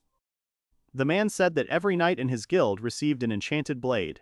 The forge works almost around the clock, which requires incredible effort. Morgan explained that their forge was already working without rest. This art requires huge investments, strength, energy, and endurance. He asked about whether it might be worth telling the knights to treat their swords more carefully. Then the knight asked about whether it wasn't their forge that had offered to supply new weapons regularly once a month. This agreement had been made about 3 years ago. Morgan thought that was right. That was it. When Fake arrived at their palace and had already settled in, he shifted all the responsibilities to him alone. They discussed it all, wanted to make him suffer more, so they made adjustments to the supply system and brought it to what it is now. But the boy dealt with these difficulties, which made the man incredibly angry. That's why he agreed with the knights on a regular supply of weapons. The knight said that before this, the supply was carried out once every 6 months or 3 months. The blonde said that if they continue to make swords of such disgusting quality, they will refuse the services of their forge. Morgan was shocked by his words. He did not like the word disgusting. The man asked what shit meant, to which the knight explained that the sword he was working on was in no way comparable to the one Fake had inlaid. So the knight thought that if all those high-quality swords they had supplied before, every single one of them was Fake's work. The blonde said that none of their swords can be used. They need to fix the charms on each of them. Morgan said that they are already working even on holidays. They don't have time, maybe they want to increase their salary. The knight said that if they continue to supply weapons of this quality, they will have to think about lowering their salaries. They brought swords that still have the Fika charm on them, so they can be used as a sample. The girl said that she was his fiance, so he could tell. to which he asked about what if her identity was revealed because of this, and their engagement was not real. Morgan asked if it was really Fake's charm. He couldn't even look at such low-quality work. The knight was immediately surprised by his words. The blonde said that even he, a man without the ability to see the magic code, could see it. He thought about how this man dared to talk to him like that. Who did he think he was? Morgan spread his arms out to the side, sighed heavily, and then turned to the captain of the knights and said that it seemed he didn't know. The man said that he, unlike him, does not have the ability to see the magic code. This means that he cannot distinguish a crudely made code from a good one. Morgan started talking about how, in other words, Fake's spell was so terrible that it couldn't even be fixed. The man continued to say that there was no spell worse than these, no blacksmith could even look at them, and if he tried, he would immediately experience an unimaginable disgust, such that none of them would be able to continue working. Morgan thought about the terrible thing that happened about a year after Fake became a blacksmith. He told the latter that he had no talent. The guy apologized to him and said that he was not used to it yet. The man shouted at him and said that from now on he would sit in the workshop every day and enchant all the swords alone. Morgan thought that since then he had not looked at it and did not want to look. At this point, the knight asked if it was really any of them. He confirmed his words. Then the blonde said if he was really trying to say that every blacksmith got into their workshop only through a connection and was practically useless. Morgan thought that it was true. Everyone, including him, became blacksmiths at court only because of connections. However, even so, they have abilities. You can't put them on the same level as ordinary people. Alicia said that they had succeeded, that they had good sales today, to which the protagonist agreed with her and said that he hoped that those two would achieve a lot with his weapon in their hands. The knight said that in that case it was enough. He asked him to at least enchant the swords so that they could be used. The blonde said that he was finished, the man could go. Morgan, when he left his office, thought that he was a bad person. All he did was make one-sided demands. He had never met such a reckless person. Even though they worked tirelessly, he thought that this country was doomed. If he had become this man's personal blacksmith, his life would have been over. Thank God, that didn't happen. He was tired today, he would leave today's work to others, and he would rest a little. After some time, the knight gathered all the blacksmiths in one room. He told them that they were all untalented. Morgan exchanged glances with the other blacksmiths, then asked what the guy meant. They were actually court blacksmiths. He thought about how the blonde couldn't see clearly and dared to say such a thing. The knight said that if they could demonstrate the results, he wouldn't report the situation to another department. Initially, he wanted Fake to check his sword, but he couldn't even imagine that they would return this parody of a weapon to him. They had enough impudence, and he called them bad people. He doused them with power, so some of the Kuznetsovs fell to the floor. The knight said that as soon as he began to sort things out, more and more of their misdeeds came to light. It seems that in addition to Fake, many Kuznets have left here, and none of them worked there for more than a year. The fact that specialists are fleeing here so quickly is all Morgan's fault. The guy said that he would be interested to know how their fate would turn out. After some time, he said that it was already noon. As a result, after the guys, they were no longer able to sell anything. The latter said that they do have staff turnover, but it is all because today's youth lack courage. The knight said that this was all untrue. According to his information, the head of the workshop was mocking his new subordinates, after which he flew up to Morgan and grabbed him by the collar. The blonde said that he was talking about him, to which the man explained that he was not making fun of anyone, it was training, he was just training them. Then the knight began to talk about how Fake didn't even have a day off, he had to spend the night in the forge. He asked about where the training was, after which he added that the man had more talent as a torturer than as a blacksmith. Morgan started denying everything and saying that it wasn't so. This made the knight even more angry. He told him to shut up, then waved his hand. The blonde man punched him, causing him to fall to the ground. Morgan then asked him if he thought violence was acceptable. The knight asked how many valuable blacksmiths they had lost because of him. Compared to that, his pain was nothing. The blonde said that the man was obliged to return Fake, and not just him, he would call back all the Kuznetsovs that they had lost.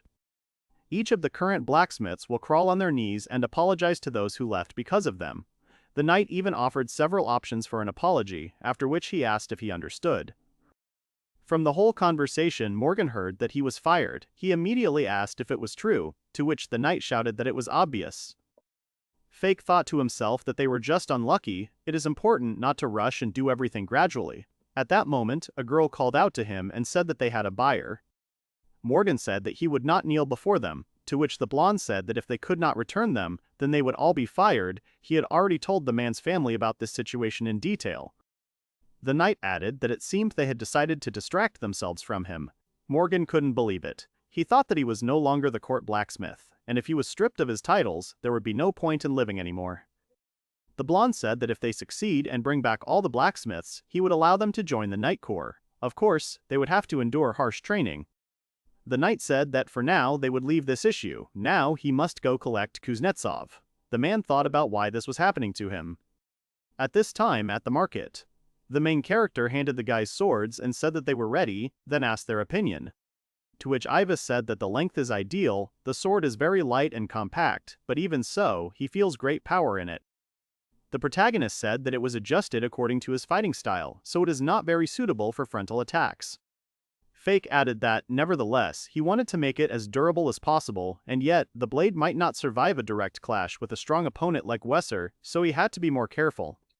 Ivis said that he understood everything, after which he thanked him and said that if he fought as usual, then there should be no problems. Weather also picked up the sword. The protagonist thought that it was amazing that he was holding such a weight with only one hand. He asked him out loud how he was. The blonde guy in the hat said that he saw that they were selling swords and a dagger. He rubbed his chin. The beastman said that the weight was exactly what he wanted. Fake said that he was glad to hear it and then asked him about the length, to which the guy replied that everything was fine with that too. Wesser said that it was so perfect that he couldn't even believe it. Everything was exactly as he wanted it to be. For the first time, he saw a sword that fits his hand so well. Fake said that he emphasizes one decisive blow. Their fighting style complements each other.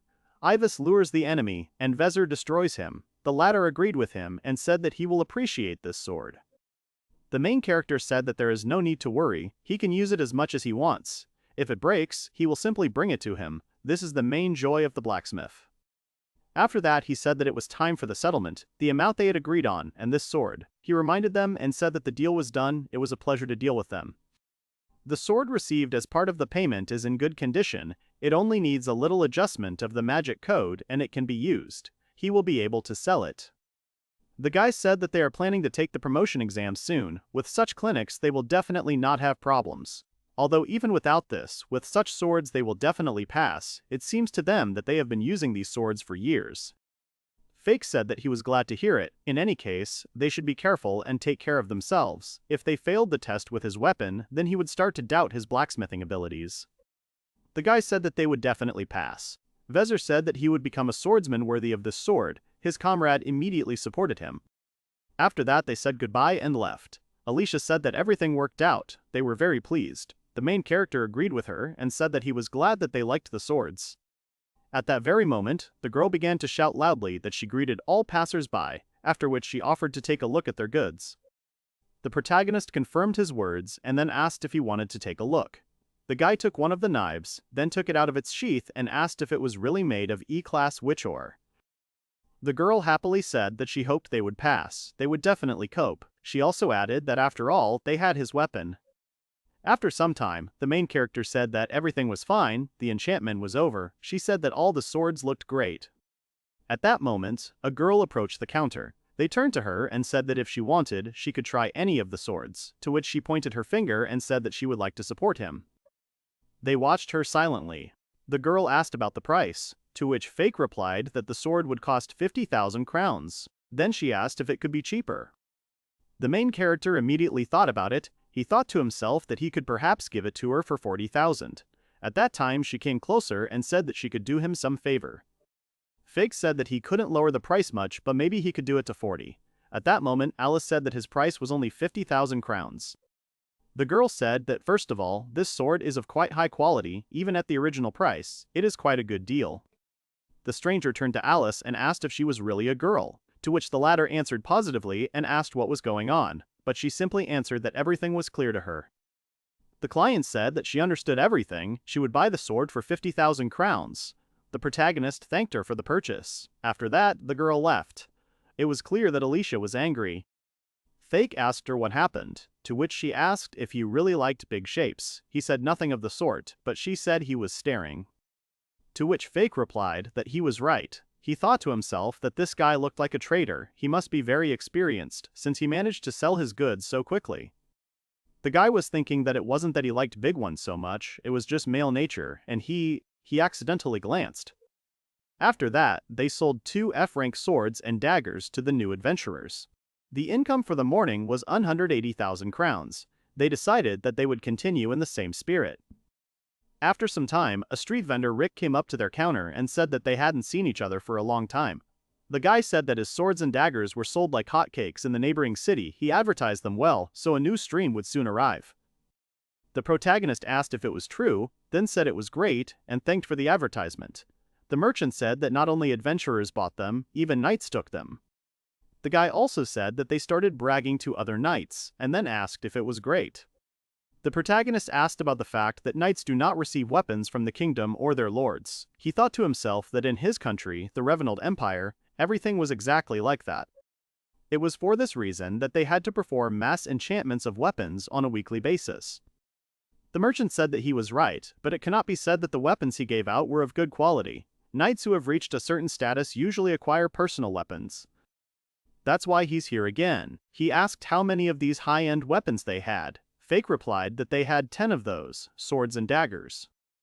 The merchant said that this is excellent quality, he takes everything. The fake thanked him for the purchase. The blonde has already asked how much it will cost him, to which he was told 800,000. The blonde said that he had been in this business for quite some time. The weapons were of such high quality that you couldn't tell right away that they were made of E-class ore. He looked at everything again and said that since he had swords and knives, he needed each one. Then the merchant said that he buys wholesale, after which he asked if he could give a discount and offered 700,000. The main character said that the price would still be too low and it would have a bad effect on his business.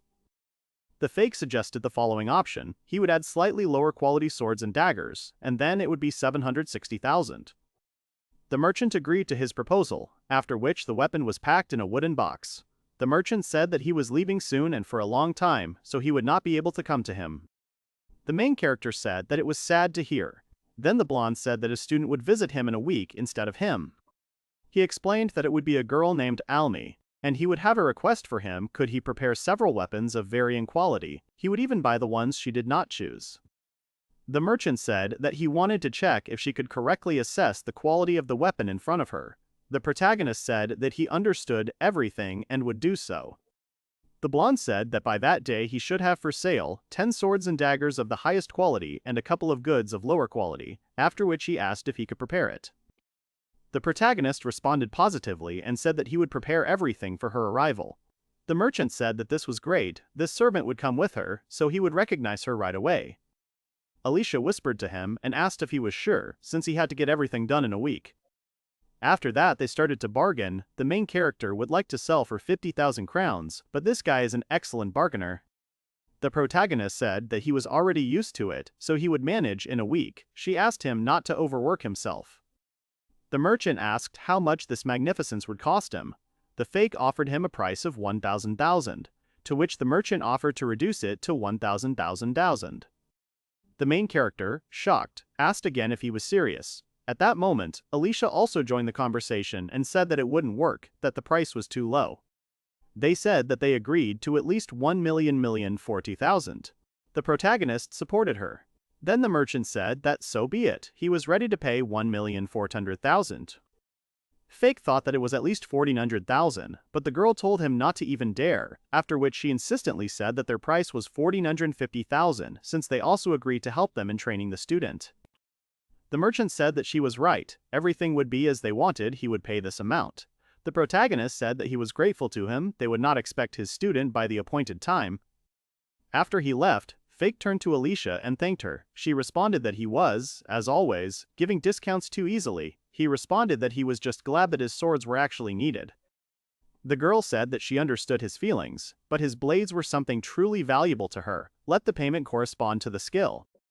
The main character was embarrassed by her words, after which he said that it was good, he would try not to repeat the same mistake in the future. Alicia immediately asked about the apprentice, to which Fake explained that blacksmiths also teach apprentices, and working together is a common thing for them. The Fake said that he was giving up, and in that case, he would give everything for 35,000 crowns. He also asked him if he could recommend his products to other people, to which the guy said yes. The girl asked him if he really wanted a girl as a student, to which he immediately asked, why a girl? He replied that he was lucky to have the magic of all attributes, so he does all the work of the workshop himself. An apprentice is needed to divide the duties. This is especially convenient in those moments when you have to work with a large batch of orders. In the end, he lowered the price much more than he wanted, as if he had torn it from his heart. At that moment, the client said that it would be especially difficult to forget his assistant in a mask. Fake thanked him and asked if it was too conspicuous. He replied that, in fact, he approached the counter precisely because of the mask, and he was also attracted by her beautiful voice. Alicia thanked him. The blonde waved his hand, after which he said that they would see each other again. The main character agreed with him and thanked him. Fake turned to the girl and said that it was all thanks to her, he thanks her, to which she replied that it was all his. It seems that thanks to this client they will be able to attract many new ones. The main character said that he would be happy if it worked out that way. Today he sold 2 swords and 2 knives. The total revenue was 85,000 crowns, quite a jump compared to last week. Alicia said that, as expected, it would be difficult to attract customers. He agreed with her and thought to himself that her voice sounded clear, so people heard the words but did not come to the shop. After some time, he brought the proceeds to Mr. Gorel. He said that this time everything went more successfully, but there are many other blacksmiths in the area who are capable of making such a sum. Fake thought that the amount really wasn't that incredible, he still wasn't good enough. He thanked the man out loud and said that in that case he would go, but he was stopped. The protagonist had already asked if something was wrong, to which the man replied that a blacksmith named Robert would come here tomorrow to propose. Mr. Gorel said that in the future he will inherit the title of his house and become a viscount. Fake said that everything is clear to him. He thought to himself that he was really one of the contenders for Alicia's hand. She said that such company was a burden to her. It turns out that he appeared because he himself does not cope well with his duties. The man continued to speak and said that this Robert is a very ambitious person. The protagonist simply echoed his words. The gentleman also continued to praise this guy. At one point, Fake asked the man what he meant by this, to which the latter explained that Robert is a man with a high libido. The protagonist thought that Gorel shouldn't repeat this with such a stone face, because he was already barely holding back his laughter. The men said that Robert had told him before that he had designs on Alicia, but it seemed that the girl had not been attracted to him because of his persistence. Fake thought that he had always thought that she did not like such men. Gorel said that, however, they should not show Robert even a bit of disrespect. He could give the impression of being a somewhat sincere person. He thought that his talents were not enough, so there would be other men. The protagonist thought that he had no trading acumen at all. Poor Alicia. At that moment his name was called. Mr. Gorel said that he was worried that Alicia would not be happy with him. In this regard, the main character is better. The latter thanked him but thought to himself that in his eyes he really didn't look like a ladies' man. Although he was right, he had no experience with girls at all. Gorel said that he shouldn't imagine anything unnecessary. He hasn't accepted it yet, but he is looking for a golden mean between satisfying his demands and ensuring the happiness of his daughter. Fake thought that the man was a wonderful father. His aristocratic status obliged him to think about a good match, but he sincerely cared about his daughter's happiness. He said that he would not let him down. The man asked him to try. The main character thought that his heart was not in the right place. The gentleman loved Alicia so much, and he was deceiving him. He placed expectations on him and looked after him, and he acted so disrespectfully. In any case, to maintain his position, he needs to improve his craft. How difficult everything is. At this moment, he returned to the room. Alicia asked about the fact that her father did not recognize him. To which Fake said that this is true. He said that his sales level is not yet satisfactory, to which the girl said that they tried so hard. He thought that she was dressed a little lighter than usual. She should be more careful in such things. She was, after all, one of the most beautiful and noble girls in the world. The protagonist thought that Mr. Gorel must be worried about the same thing. Then he stopped himself and said that it was enough to think about all sorts of vulgarities. Fake said that at the moment he can only trade once a week, and to appear on the market more often, he needs to open his own shop as soon as possible. The girl said that he should speak with pride. He has wonderful products, so he should behave accordingly, more confidently. But even in this case, customers will not immediately flock in. Therefore, first you need to make a name for yourself in the trading circles. Alicia said that he was right. It was quite expensive to run your own shop. You first need to acquire regular customers. The protagonist thought that he still had so much to do, but since it was for Alicia, if he couldn't cope with the role of her cover, In that case, another candidate for her hand would appear only because of his incompetence. He addressed her out loud and said that a certain aristocrat named Robert would arrive tomorrow. To which Alicia said that she knew it seemed she would not be able to avoid his company, to which the protagonist apologized to her. The guy said that by playing her fiance, he had to prevent other candidates from appearing, but he failed, to which the girl asked him not to worry. Alicia said that she was not comfortable communicating with people like him, so she asked him, when the meeting with him was over, if she could see him, to which he replied that he would be in the workshop, she could come any time. The girl thanked him for this. Then she asked him if something had happened, because he was acting a little differently than usual. The main character thought about what she was talking about. If you think about it, she has been sitting here like this for quite a long time. The guy asked her what she meant. He thought to himself what she wanted to hear. She was dressed so seductively, did she really want to test him? To which Alicia thought about it and said that they say that if you dress like that, men will fall in love with you. The main character smiled at her and said that it was true, she was really right, after which he and the girl began to call for clients. Fake started asking who said that, to which she replied that it was Leffy. He thought that this is the evil genius here, they want to hear his opinion, what to use this on other suitors. The main character said that he would speak not for himself, but in general, to be honest, if he were married to her, then at this moment they would already be doing something. But he didn't have time to finish because the girl interrupted him to ask what they would do, to which he immediately waved her off and said that nothing like that. She asked him if he was already in love. Fake said that he thought this meant that men in general would definitely fall in love with her, to which she responded that it was clear and then asked if he liked her dress. Alicia started talking about how nature had not given her much and then asked if it was a problem for him. The guy wondered what kind of questions she was asking him. She asked him if he really liked it when a girl had big ones. She asked him about his opinion of her body. In his mind, he asked her to stop and asked why she was doing this to him. A new day dawned. The men were talking about how Mr. Morgan was now the Knight Commander's personal blacksmith. In that case, the position of Forge Master would soon become vacant. They asked if they would apply. At this time, Morgan was thinking that today, the Knight Commander will evaluate the enchantment he put on his sword. He wonders what reward he will receive for this. He hopes that he will receive the position of personal blacksmith. At that moment, there was a knock on the door. It was the knight, who said that he had not seen them for a long time. Morgan thought to himself that he was rather offering him a promotion. But the guy asked if Fake was here. The man was shocked. He thought to himself that they were interested in the main character again. Out loud he said that his return was still expected. The Fake said that an hour had already passed, after which he turned to the girl and asked if she was tired. To which she replied that everything was fine, she was trying. The knight said that, nevertheless, he would like to talk about the sword that he had entrusted to him. Morgan interrupted him and said that Fake was currently on vacation, so he took over some of his duties. The knight said that everything was now clear to him, to which Morgan asked what he would say about the sword. At that moment, the guy got really angry, surprising the people around him. Then he swung his sword, which immediately fell apart. After which, the knight jumped up to Morgan, grabbed him by the collar, put his sword to him and said that this was a very bad thing. Morgan immediately asked him what he meant, to which the knight replied that he had asked his personal blacksmith to look at his charms, who immediately said that he had never seen such a mediocre piece of work. The knight said that if you use the sword at full power, it will crumble into pieces. He does not want to deal with such an incompetent person anymore. He gave clear orders that the work should be done by Fake. After that, the guy asked again about where the main character was. He also asked about where he was on vacation. Morgan thought he was scared. This was the first time in his life he had been shouted at like this.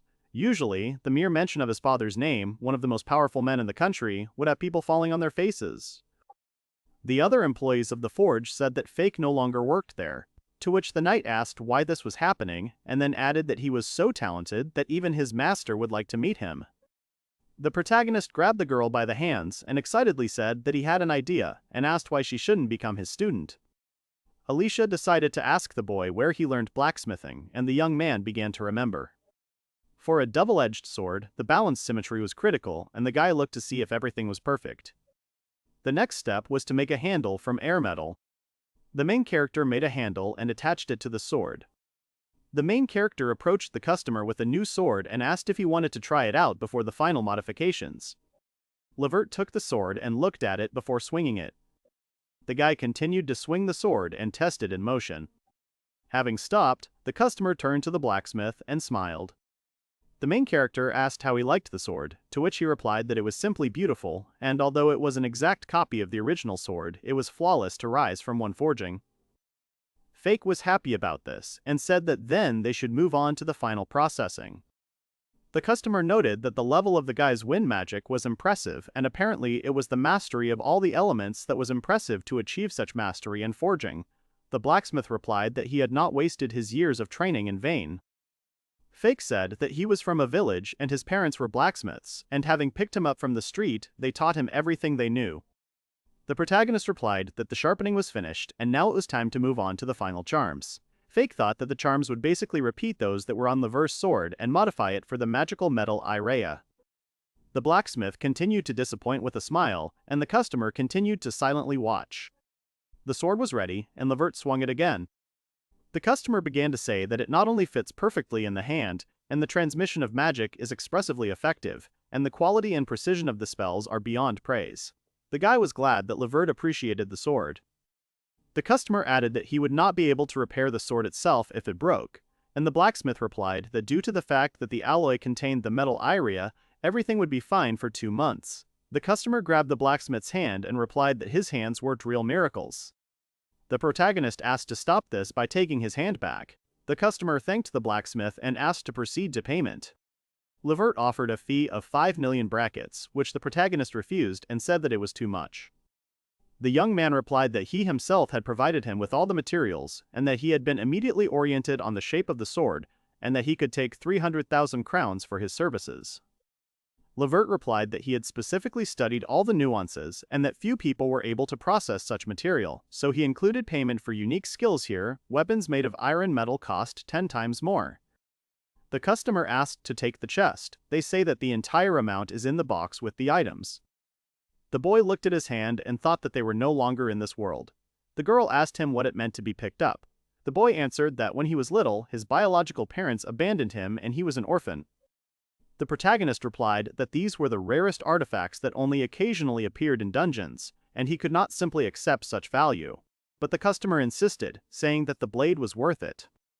The customer added that a sword made from Irea material can even compete with weapons made from Esli steel. Levert added that he wanted to continue working with him as a blacksmith, and that it would be useful to him and should serve him in the future. The protagonist agreed and thanked the guy. The customer again thanked the blacksmith for what he had created and vowed to become a warrior worthy of him. The girl told the fake that the skill was truly great because the sword given to Levetra met all her expectations, and processing the Aryan metal and dragon components was already a feat.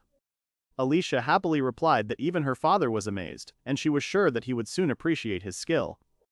Fake asked if it was true, to which he agreed and said that he hoped one day it would be so, but thought that it would be if he really recognized him.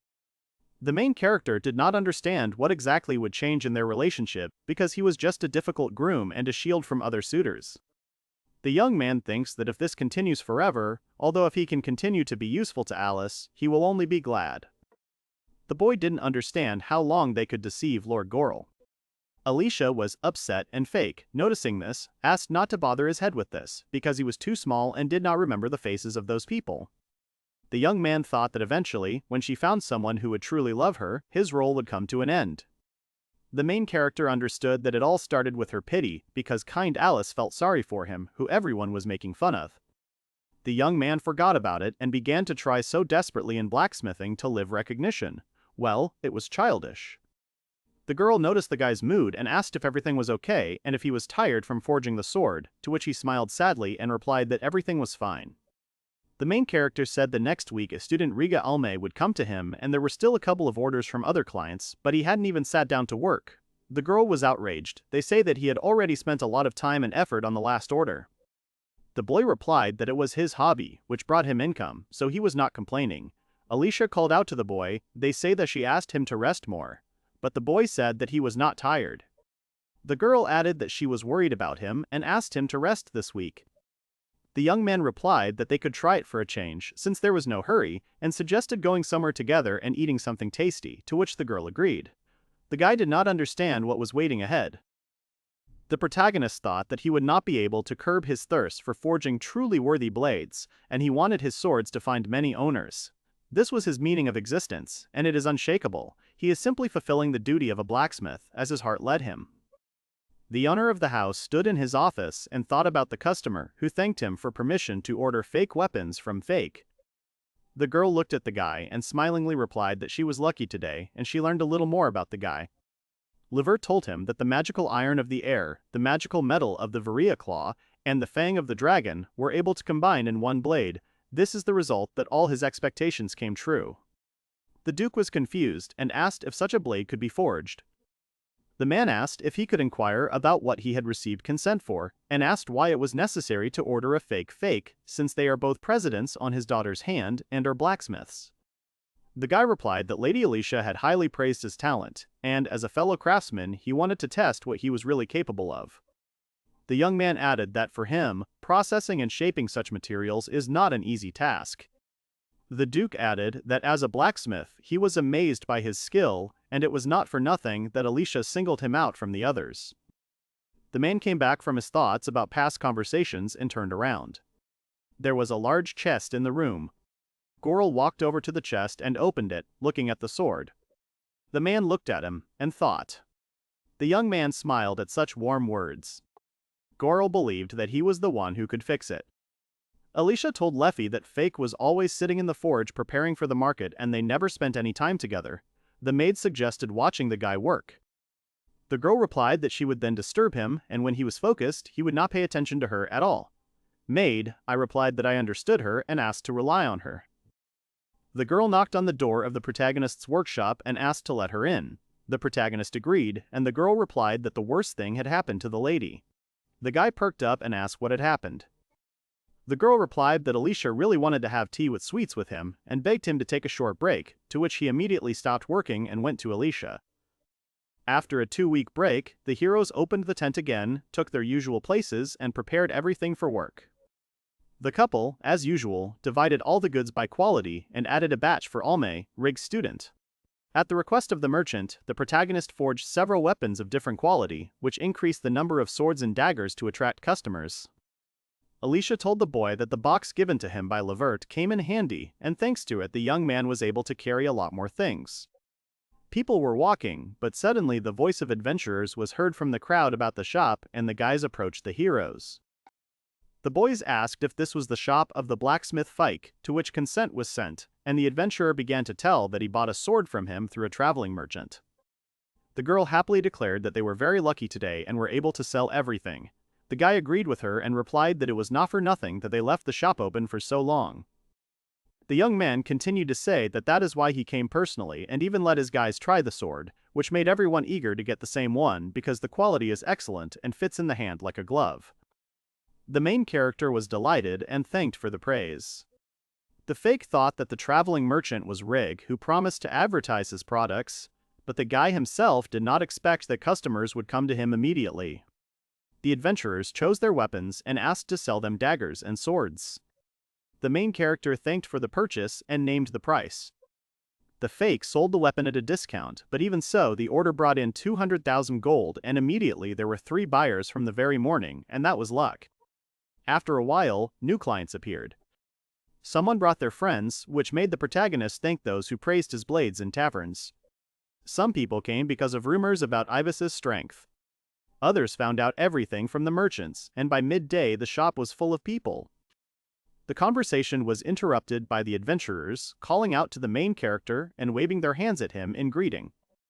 The girl said that it was incredible, because today there was no end to the buyers. The guy agreed with her and said that he thanked Riga for such advertising and fame. The girl said that this was right and his student should hurry, because they would soon run out of blades. The main character thought that the number of people had clearly increased compared to the last time, and even if not everyone was buying, but just looking, this was already an excellent sign. The man with the mustache asked the main character to buy 2 daggers and a sword, to which Alicia thanked him for the purchase. And ours began to think how not to sell everything, to which the girl replied that fewer people began to look in on them, and turning around, they saw those they were waiting for. Ahead was a crowd of adventurers and the student Riga Alme herself. Alma was incredibly beautiful, and looking ahead, she asked if this was the shop. The main characters were embarrassed and confused when they met the girl. Alma greeted the guy, wishing him a good day, and introduced herself, asking if he was Fake. The The guy agreed and asked if she was Riga's student. The girl laughed and replied that, as her teacher had already told him, she had come instead of him today. The fake smiled and asked his friends if they had passed the exam, to which they agreed, and the guy praised them, asking what the results were. Alma added that her teacher had praised the boy's work and said that he made the most amazing weapons. The boy was embarrassed and did not believe her. Alicia looked at the guest with a sidelong glance. The protagonist was confused and replied that he had prepared the weapon for them to evaluate, while Alicia herself kept her eyes on him. The young man said that he had prepared several goods for them and they could choose the ones they liked, to which he responded with gratitude.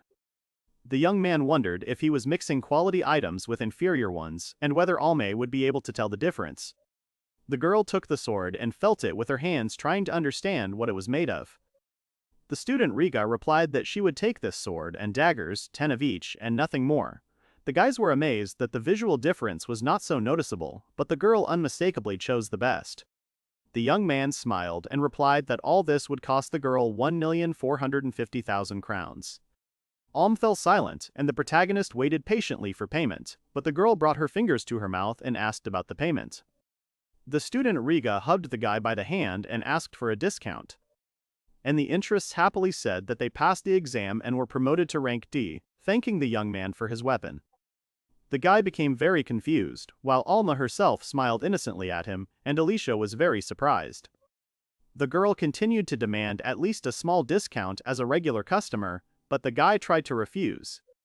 The young man noticed that the girl had decided to take the seduction, but decided for himself that she had picked the wrong guy. The main character thought about the fact that he has Alicia whom he loves, but the things that this girl does were not disgusting to him. The protagonist noticed that the girl might be disappointed in him, and for him it would be tantamount to death, so he pulled his hand away. The young man crossed his arms over his chest and refused. They say that this is the final amount. The girl was upset and replied that the seduction trick hadn't worked and the guy had guts, so she would pay. The young man was pleased until the girl said that the guy was truly a master of his craft and asked where he had worked before. The protagonist replied that he worked in the Revenant Empire but was very lucky to move here. Almi added with a smile that they might cross paths again, so she wouldn't say goodbye to them. The young man had already begun to imagine how he would forge with Alicia and how much fun they would have, and in addition he would see a girl in a work uniform. Fake and Alicia looked at each other, and the guy said he was glad to help and congratulated them on their rank increase. And he told you that he can't imagine how grateful they are to him, because his weapon is light and easy to use, and now they are closer to rank C. The girl blew him a kiss and wished him a quick meeting. The main character was proud of himself and thought that he could not be fooled so easily. The young man told Alicia that they were lucky to sell so many weapons at a good price today, but the girl did not answer, and the guy became worried. Alicia asked shyly if she still liked big guys. The protagonist did not understand the girl and asked what she was talking about. Alicia replied that she meant Lady Alma. The girl noticed that the guy was looking at her. The young man fell silent and did not know what to answer.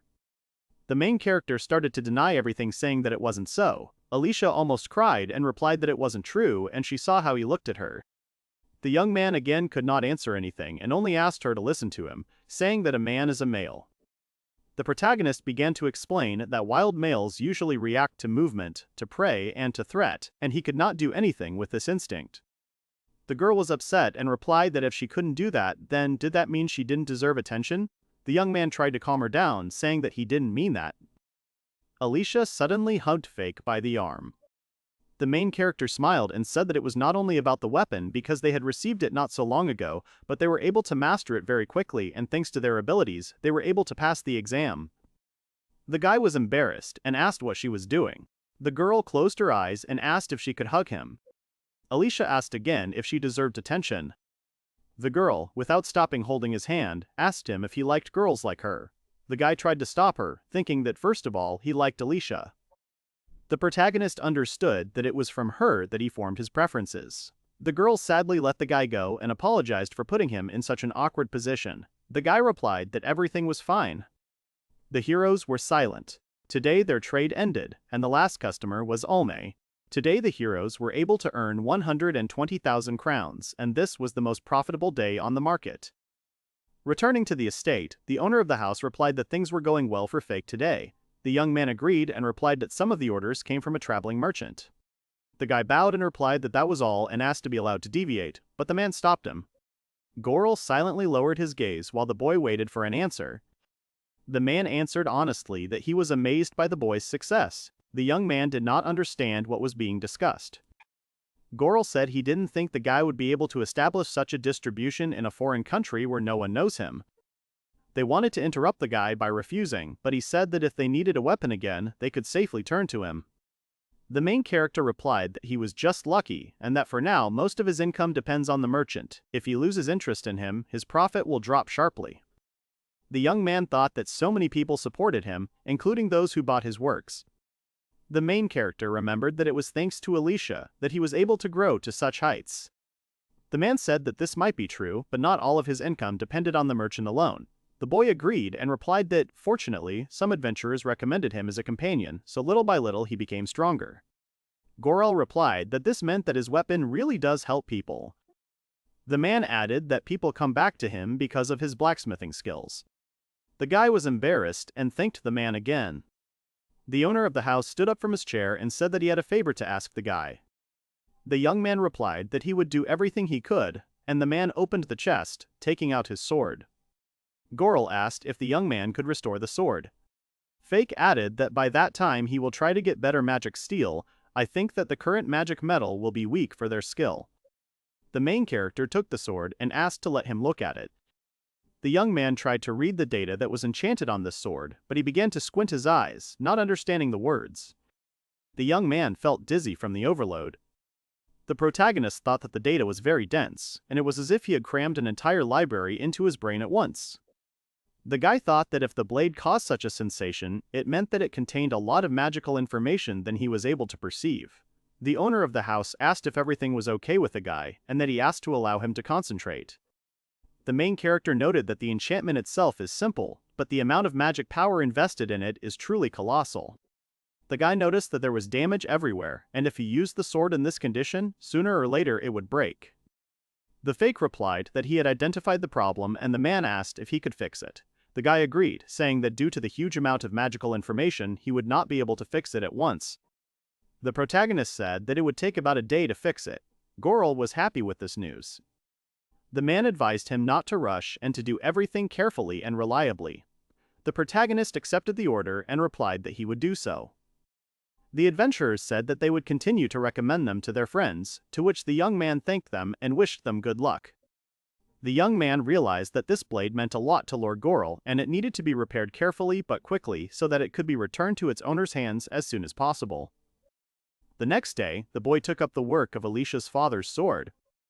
The young man tried to read the data on the sword again and thought that many innate symbols and entire sections were not functioning, so he would have to restore everything with pinpoint accuracy so as not to disrupt the original magical structure. The protagonist realized that this sword was forged from an alloy of Arion and Helios iron. Young man, I think that based on the materials, one can judge that he is holding in his hands the work of a real master, because the master's mark, the incredibly strong volume of magic, is incomparable, which is why it may take longer than he thought. The protagonist noticed that the one who wore this charm worked very hard on it for several days without rest. The guy understood that creating everything from scratch would be a hell of a job, but he could fix it. For the young man, it was according to his parents that the spell had not lost its power for more than 10 years. The protagonist began to assume that an alloy of two steels was capable of this, but he still abandoned this idea, thinking that it was a matter of skill and that the skills of a top-class blacksmith were involved. The guy noticed that it meant that his art had room to grow and continued working. The heroes waved to each other again, wishing to see each other soon.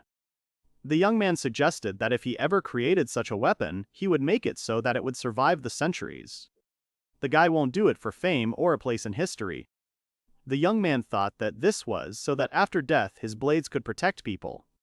The protagonist stopped his train of thought and continued working. By midday, the bulk of the work was finished and the guy only had to make a few finishing touches. Suddenly, someone knocked on the door. The guy told the guest to come in and Alicia noticed that the guy was all about work and asked how the repair of the sword was going. The guy replied that he had done most of the work and only the finishing touches remained. The girl asked if he had managed to do so much in half a day, to which the guy replied that it was a regular sword repair. The girl smiled and, touching the sword, replied that fake was indeed incredible. Alicia said that this blade was forged by her father's father, that is, her grandfather. The young man was surprised and asked where her grandfather was now.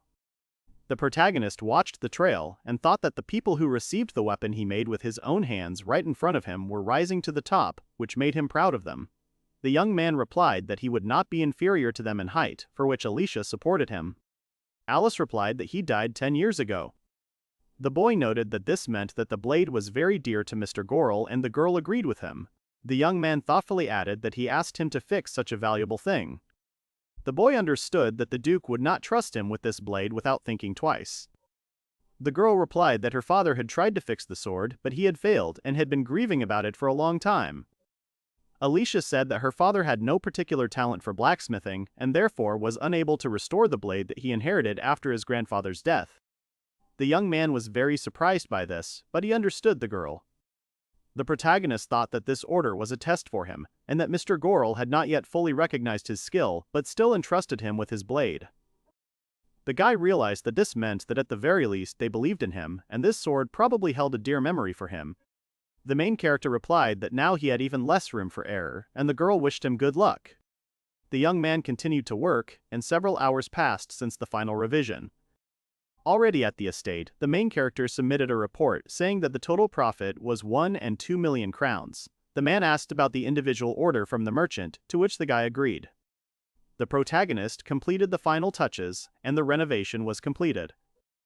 The guy thought about how he constantly checked every detail and tried to notice any flaws. I don't understand if he managed to recreate the original enchantment close enough, because he entered the teams dozens of times. The girl asked to look at the sword.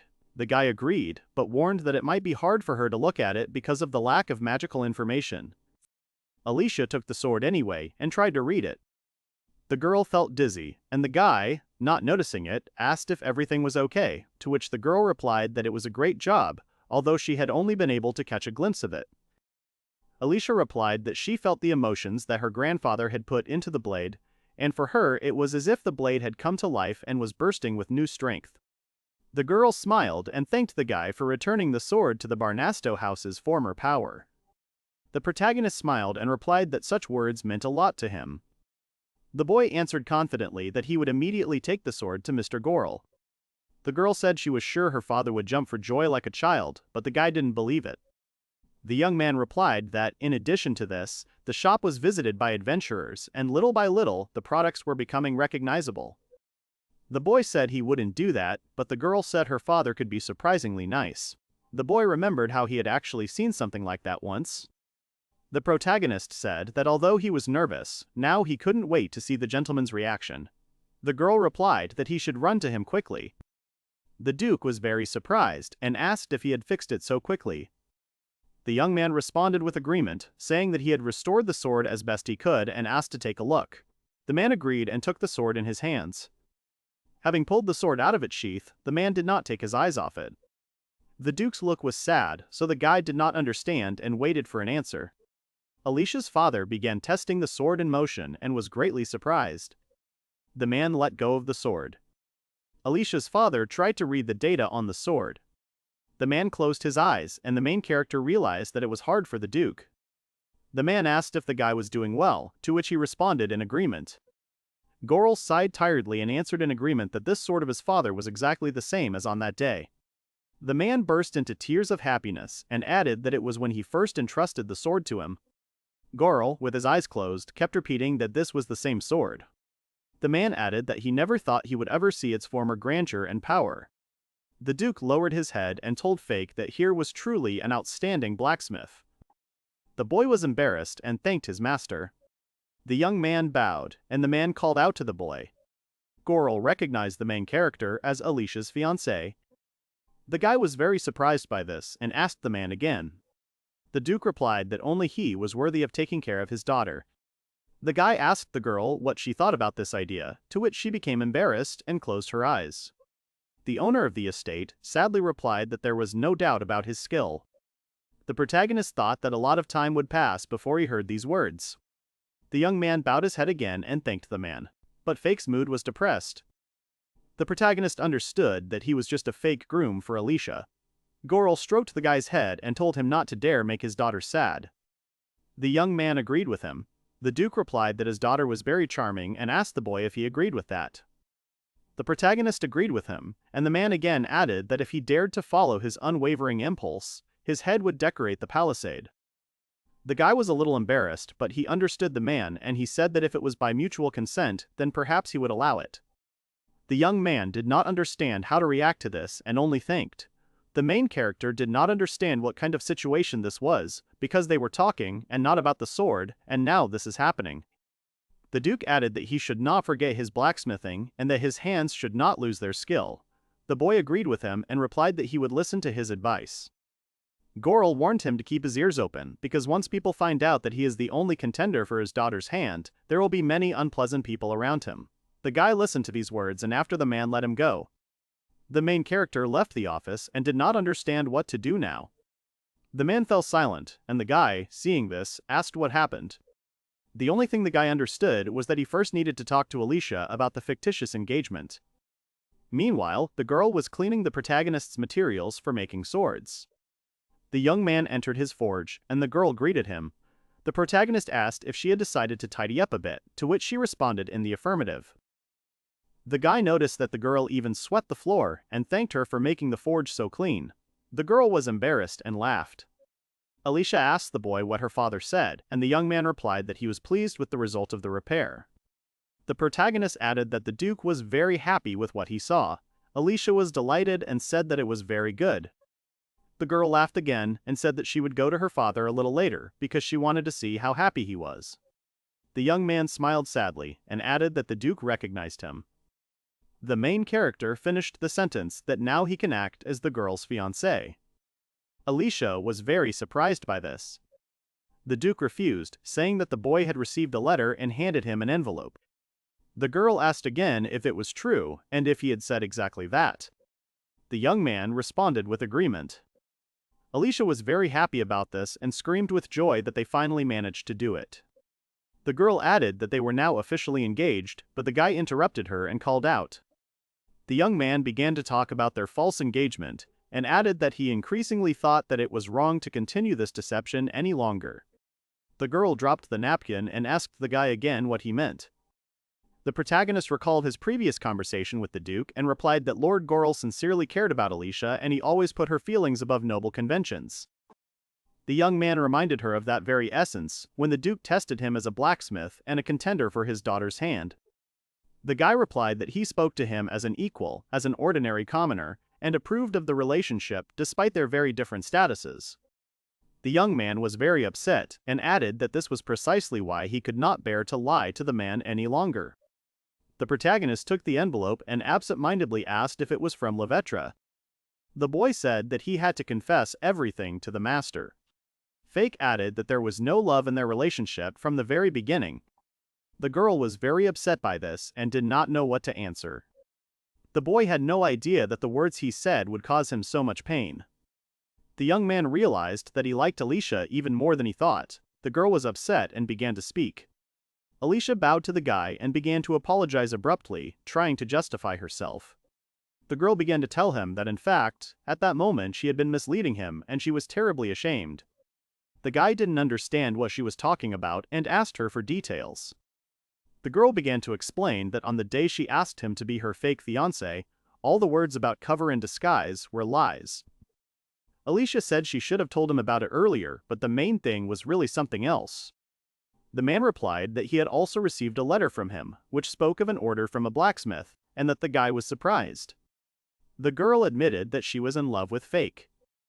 The guy was very surprised by this, and the girl continued to say that she had always been in love with him. The girl smiled, upset, and said that she loved him again.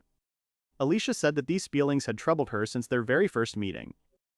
The girl said that at first she was just interested in him as a person.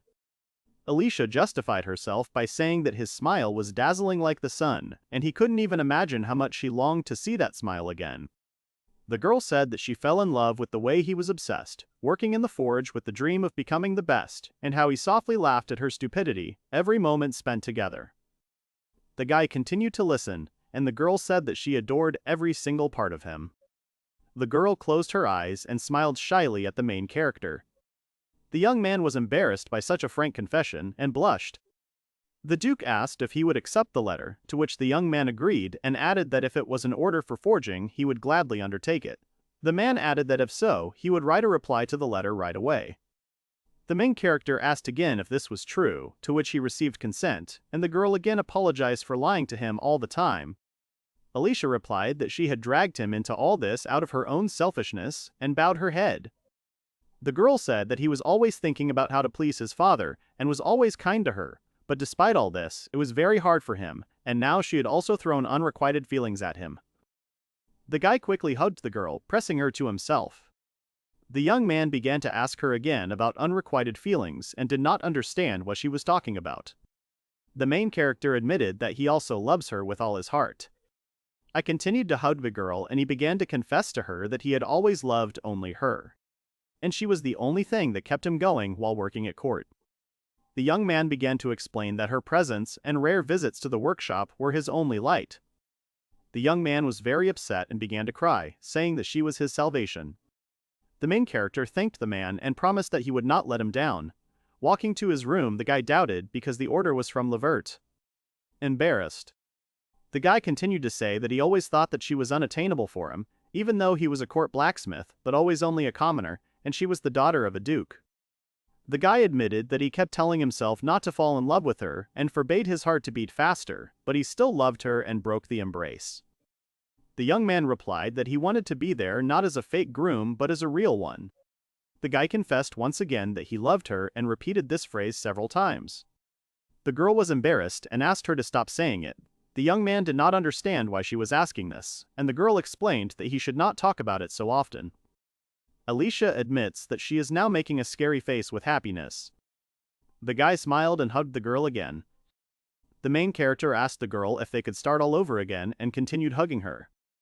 The girl agreed and said that she was no longer a fake bride and groom but a real couple. The young man understood, while he was remembering the customer, that it would be difficult to please him. The guy agreed with her. Alicia asked the young man why he fell in love with her while they were sitting next to each other in the forge. The guy said that she always came to the forge to see him, to which she agreed and replied that she just liked watching him work. The protagonist was embarrassed and replied that he didn't know about it, but it meant a lot to him. Holding hands, the guy said that except for her, almost no one treated him kindly. The young man added that she literally saved him, made him move on, no matter what. Alicia, upset, replied that if she had found out about the bullying in the forge and had been able to notice it earlier, everything would have been different. The guy replied that she couldn't be there 24 hours a day, so it wasn't her fault. The young man remembered that the forge masters behaved decently in Alicia's presence, but as soon as she noticed the bruise on his cheek, the truth broke out. The young man asked the girl to also tell him when she fell in love with him. Alicia shyly asked if he was that interested, to which she agreed. The girl asked if he remembered their meeting under the tree 3 years ago. The main character remembered that it was their first meeting and the girl replied that her mother left this world that year. The next morning, the guy saw the guest and Levert greeted Fake with hugs. The guy was very surprised and replied that he did not know about it because he had never seen Alicia's mother and did not wonder where she was. The girl added that her mother's last words were advice to find what makes her happy. Alicia explained that she had only mechanically learned the etiquette of magic and fencing, but she did it not because she liked it or because it brought her pleasure, but because it was expected of her. Alicia said that when she was overcome with heavy thoughts, she decided to go out to her mother's favorite tree for some fresh air. And it was there that the girl met a smiling young man. The boy felt embarrassed and thought it brought back memories of when he was filled with hope, but after a few hours he was faced with despair. The girl remembered that she had asked him a very stupid question, but he had answered it with such enthusiasm and kindness at their first meeting. Alicia added that she carried his smiling image in her memory and looked for him with her eyes at every ball and then realized that she had fallen in love. The young man became embarrassed and asked if she had found the job she wanted to do. The girl smiled and nodded, saying that she wanted to live with him. Alicia added that she wants to laugh with him at stupid things, share difficult and happy moments. Levert was getting the guy, saying that he was glad that the young man took it upon himself to order it, while Fake himself was thinking only about personal space. The guy asked his guest what kind of weapon he wanted.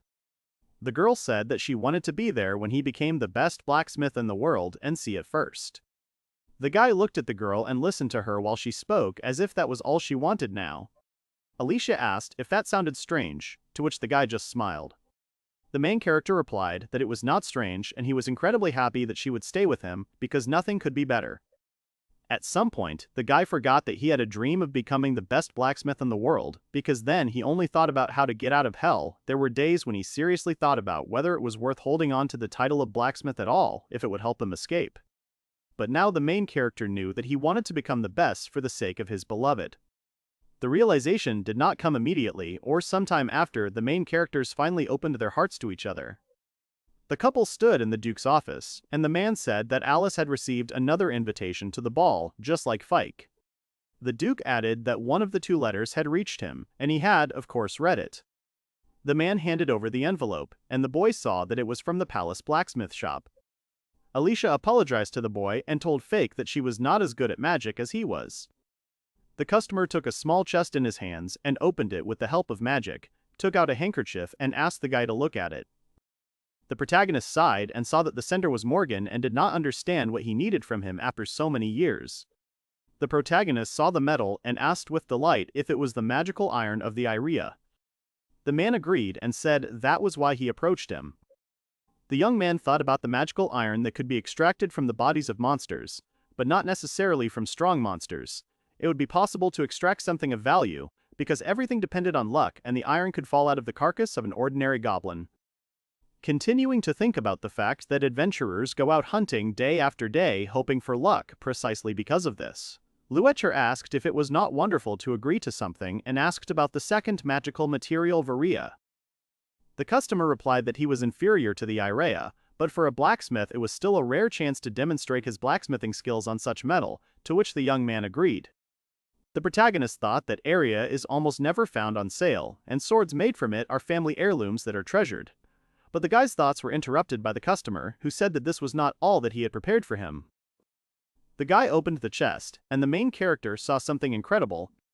The chest contained the dragon's own claw and fang. The customer agreed and said that he had entered their property and they had destroyed him, and from his body they had taken the Irea, claws, and fangs. The protagonist crossed his arms and said that she was right, adding that he thought that since she could see magical objects, she could learn blacksmithing, but everything was much more complicated. Levert added that this is why he approached the guy for the order. The protagonist replied that it is not every day that a person is able to defeat a dragon, and asked whether he did it alone. The customer refused, saying that it was impossible to defeat him alone, and added that the knights helped him and only through their combined efforts did he manage to destroy him. The protagonist replied that he ended up getting something out of this victory, and it was just incredible. The young man said that creating a weapon from such rare materials was the best reward for a blacksmith. The customer smiled and I replied that I was glad that the blacksmith was so inspired. Kuznet suggested using Irea as a basis and filling the missing volume with Virea. The young man thought that it was not easy to bring Virea and that there was not enough Irea to make weapons. The protagonist asked if that was why he also provided the material of the dragon itself, to which the customer agreed and replied that, according to his idea, the fang and the cock should make up for the lack of material and improve the quality of the product. The protagonist agreed, but added that even so, the result would be worse than that of a pure alloy, and whether he was ready to make a sword from what was available. The girl was upset and thought that if she could, she would agree without hesitation. Levert sighed in frustration and replied that he understood and that he would have to compromise, since it was inevitable. The customer laid his hand on the blacksmith and replied that he had high hopes for his skills. The young man replied that he would not let him down. Looking at the materials, the boy thought that perhaps this was the fate of all blacksmiths. The protagonist was delighted to see so many rare materials and felt a pleasant anticipation because he could not wait to get to work. The blacksmith asked what kind of weapon he wanted him to forge. Levert took out a knife and a sword and presented it to the main character. When handing over the sword, he asked that it be of the same shape as this one. Fake took the sword out of its sheath and began to look. They say that the sword combines Virea and Serea material. The young man began to say that the blade was forged carefully and enchanted to the highest degree. The customer added that he was right, and this time he wanted the boy to use materials from the dragon and the air metal to create an even more perfect blade. The main character looked at the sword and asked if he could cast an inachara on it, to which the customer replied that if the blade became better than the current one he would not be against it and trusted his instincts. Alicia's thoughts were filled with anxiety that if Fake took someone else as an apprentice, then they would spend time together in the workshop every day. Levert added that the weight, length, and shape should be as he feels. The protagonist understood him and replied that he would try to make a sword that would meet the customer's expectations. The customer sat down on a chair and began to watch the work, while the blacksmith himself began to melt and mix the two types of metal. After that, the main character acts according to the standard scheme, and there was nothing complicated. The bowl produced perfectly fused metal. Here, the main character realized that difficulties awaited him ahead, because the dragon's fang and kokat also needed to be melted and mixed correctly. The young man took the fang and claw in his hands and felt a barely noticeable warmth, as if a heart was beating in them. This was a very strange sensation for him. The customer continued to watch silently while the guy studied the materials. The guy put the claw and fang in the bowl and realized that they were in no way susceptible to fire, because dragons are really resistant to high temperatures. The young man realized that he would have to fine-tune the magical flow and raise the heat to the required level. The girl screamed, and the boy called out to her, asking what happened. With the help of magic, the guy was finally able to change shape, and the claw and fang began to melt. Levert was very surprised, saying that he didn't expect him to figure it out so quickly.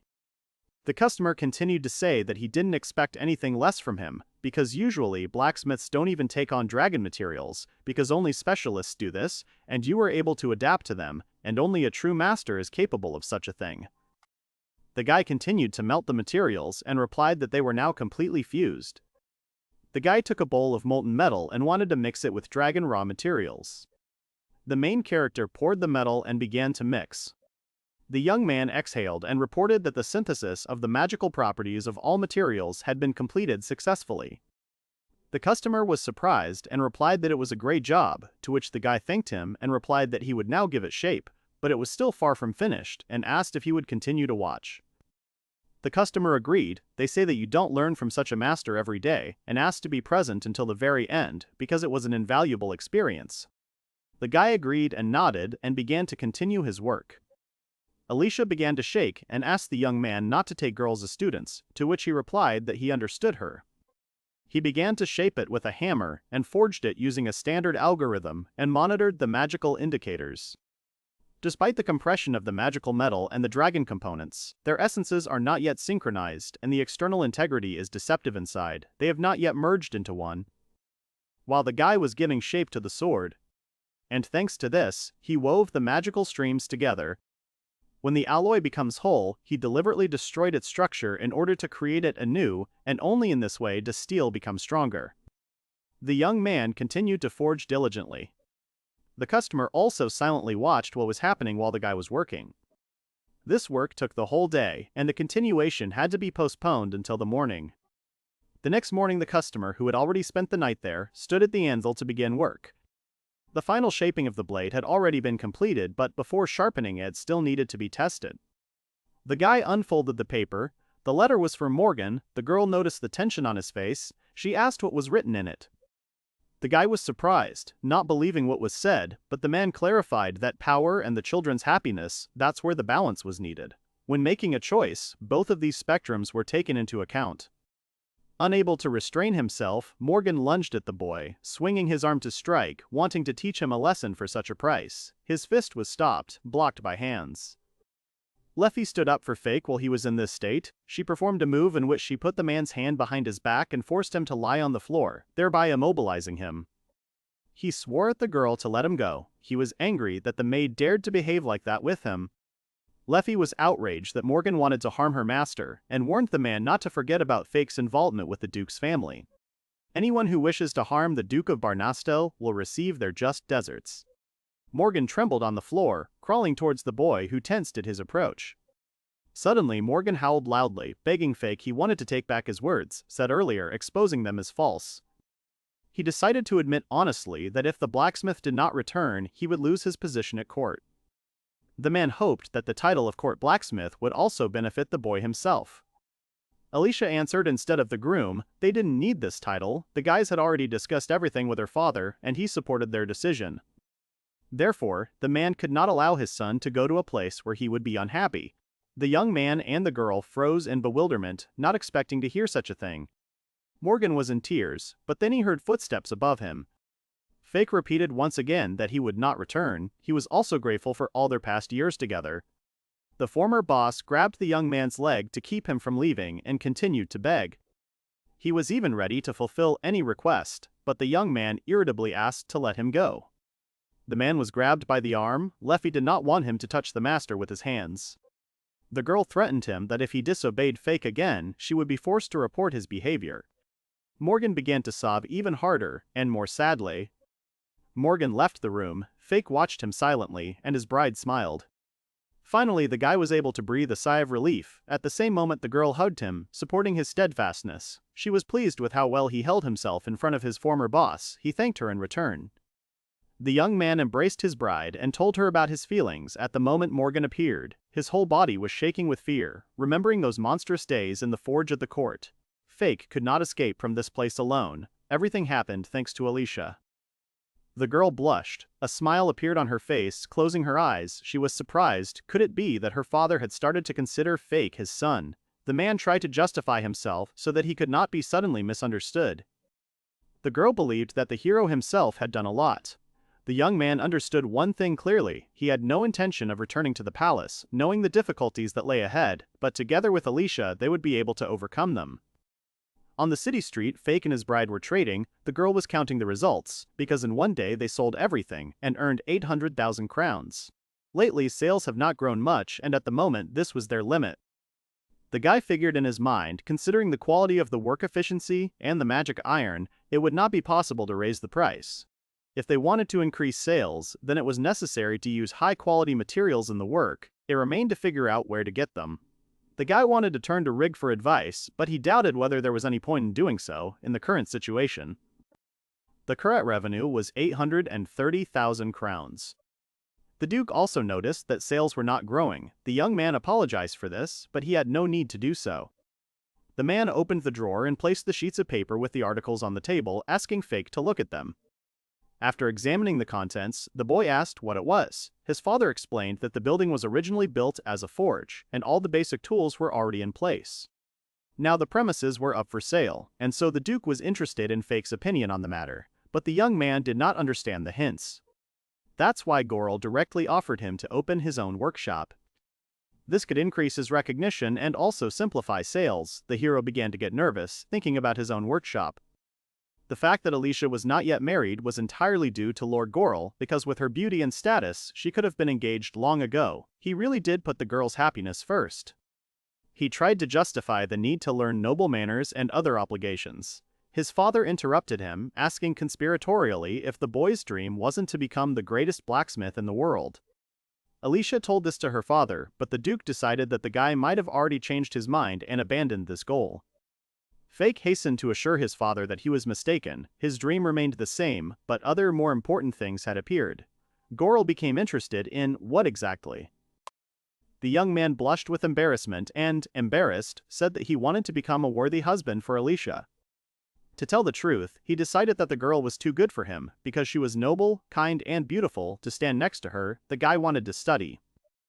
If he, as an uncouth commoner, appeared in society, it would disgrace the girl, so Fake did not want to allow this. The father opened his mouth in surprise. He was very surprised by what was said. Then the Duke agreed. The young man definitely needed to master noble etiquette, and he had already arranged for a teacher. However, he told the hero so that he knew, a worthy husband for Alicia is the greatest blacksmith in the world. Despite the importance of etiquette, Goral wanted the boy to strive for excellence. That was what he thought was important. The man hoped to convey that to Fake.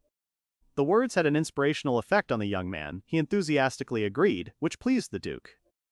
The guy bowed, saying at the same time that he did not want to return to the Empire.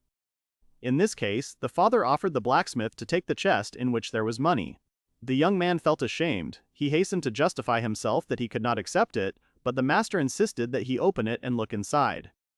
The guy did as he was told. The chest turned out to be filled with moments. Goral asked him not to worry, because Fake earned this money himself and the man only added a little, but it was not even worth thinking about. After all, the young man was his daughter's fiance, so Goral's only wish was for the young man to become the best blacksmith in the Barnasto household. The young man was pleasantly surprised and made a promise. 3 years ago, Alicia was sad. Her hand on the back of the sofa, she thought about the words of the guy when he asked what he wanted, and he had one such desire. He wanted to be the best blacksmith in the world. He was burning with enthusiasm when he spoke about it. The girl said his name out loud to herself. As far as she could remember, the guy was about her age, maybe a little older. She remembered how happy he looked when he told her about his dream. Alicia felt a strange sensation inside her. She pressed her hand to her collarbone. For some reason unknown to her, the girl could not get his smile out of her head. She felt a previously unfamiliar feeling, her heart sank, but at the same time it was warm and pleasant. The maid, noticing the strange order of her mistress, began to worry whether everything was all right with her. Alicia was scared by the surprise. Leffy appeared so suddenly that she did not notice, so in the future she asked not to sneak up and not to scare. The maid called her several times, but the girl was lost in her thoughts, so the servant was worried that something might have happened. Goral paused for a moment, then offered to write the refusal himself, as it would look more weighty. The blacksmith thanked him for his help. Alicia blushed, caught red-handed, and brushed off the suspicions, assuring him that everything was fine. Leffy did not calm down. From the moment the mistress returned from Revenald, she was constantly confused, and to the girl her remarks seemed like nonsense.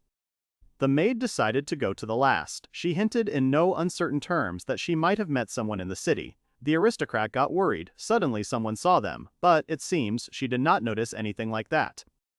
The young woman looked at the girl very meaningfully, and this made her feel more and more ashamed. The maid recalled that the Duchess had become so thoughtful after her independent walks. Alicia was amazed at her interlocutor's quick-wittedness. She, meanwhile, decided not to drag it out, and asked straight out, was Alicia really in love? This was a real blow for the girl. She was speechless from such frankness.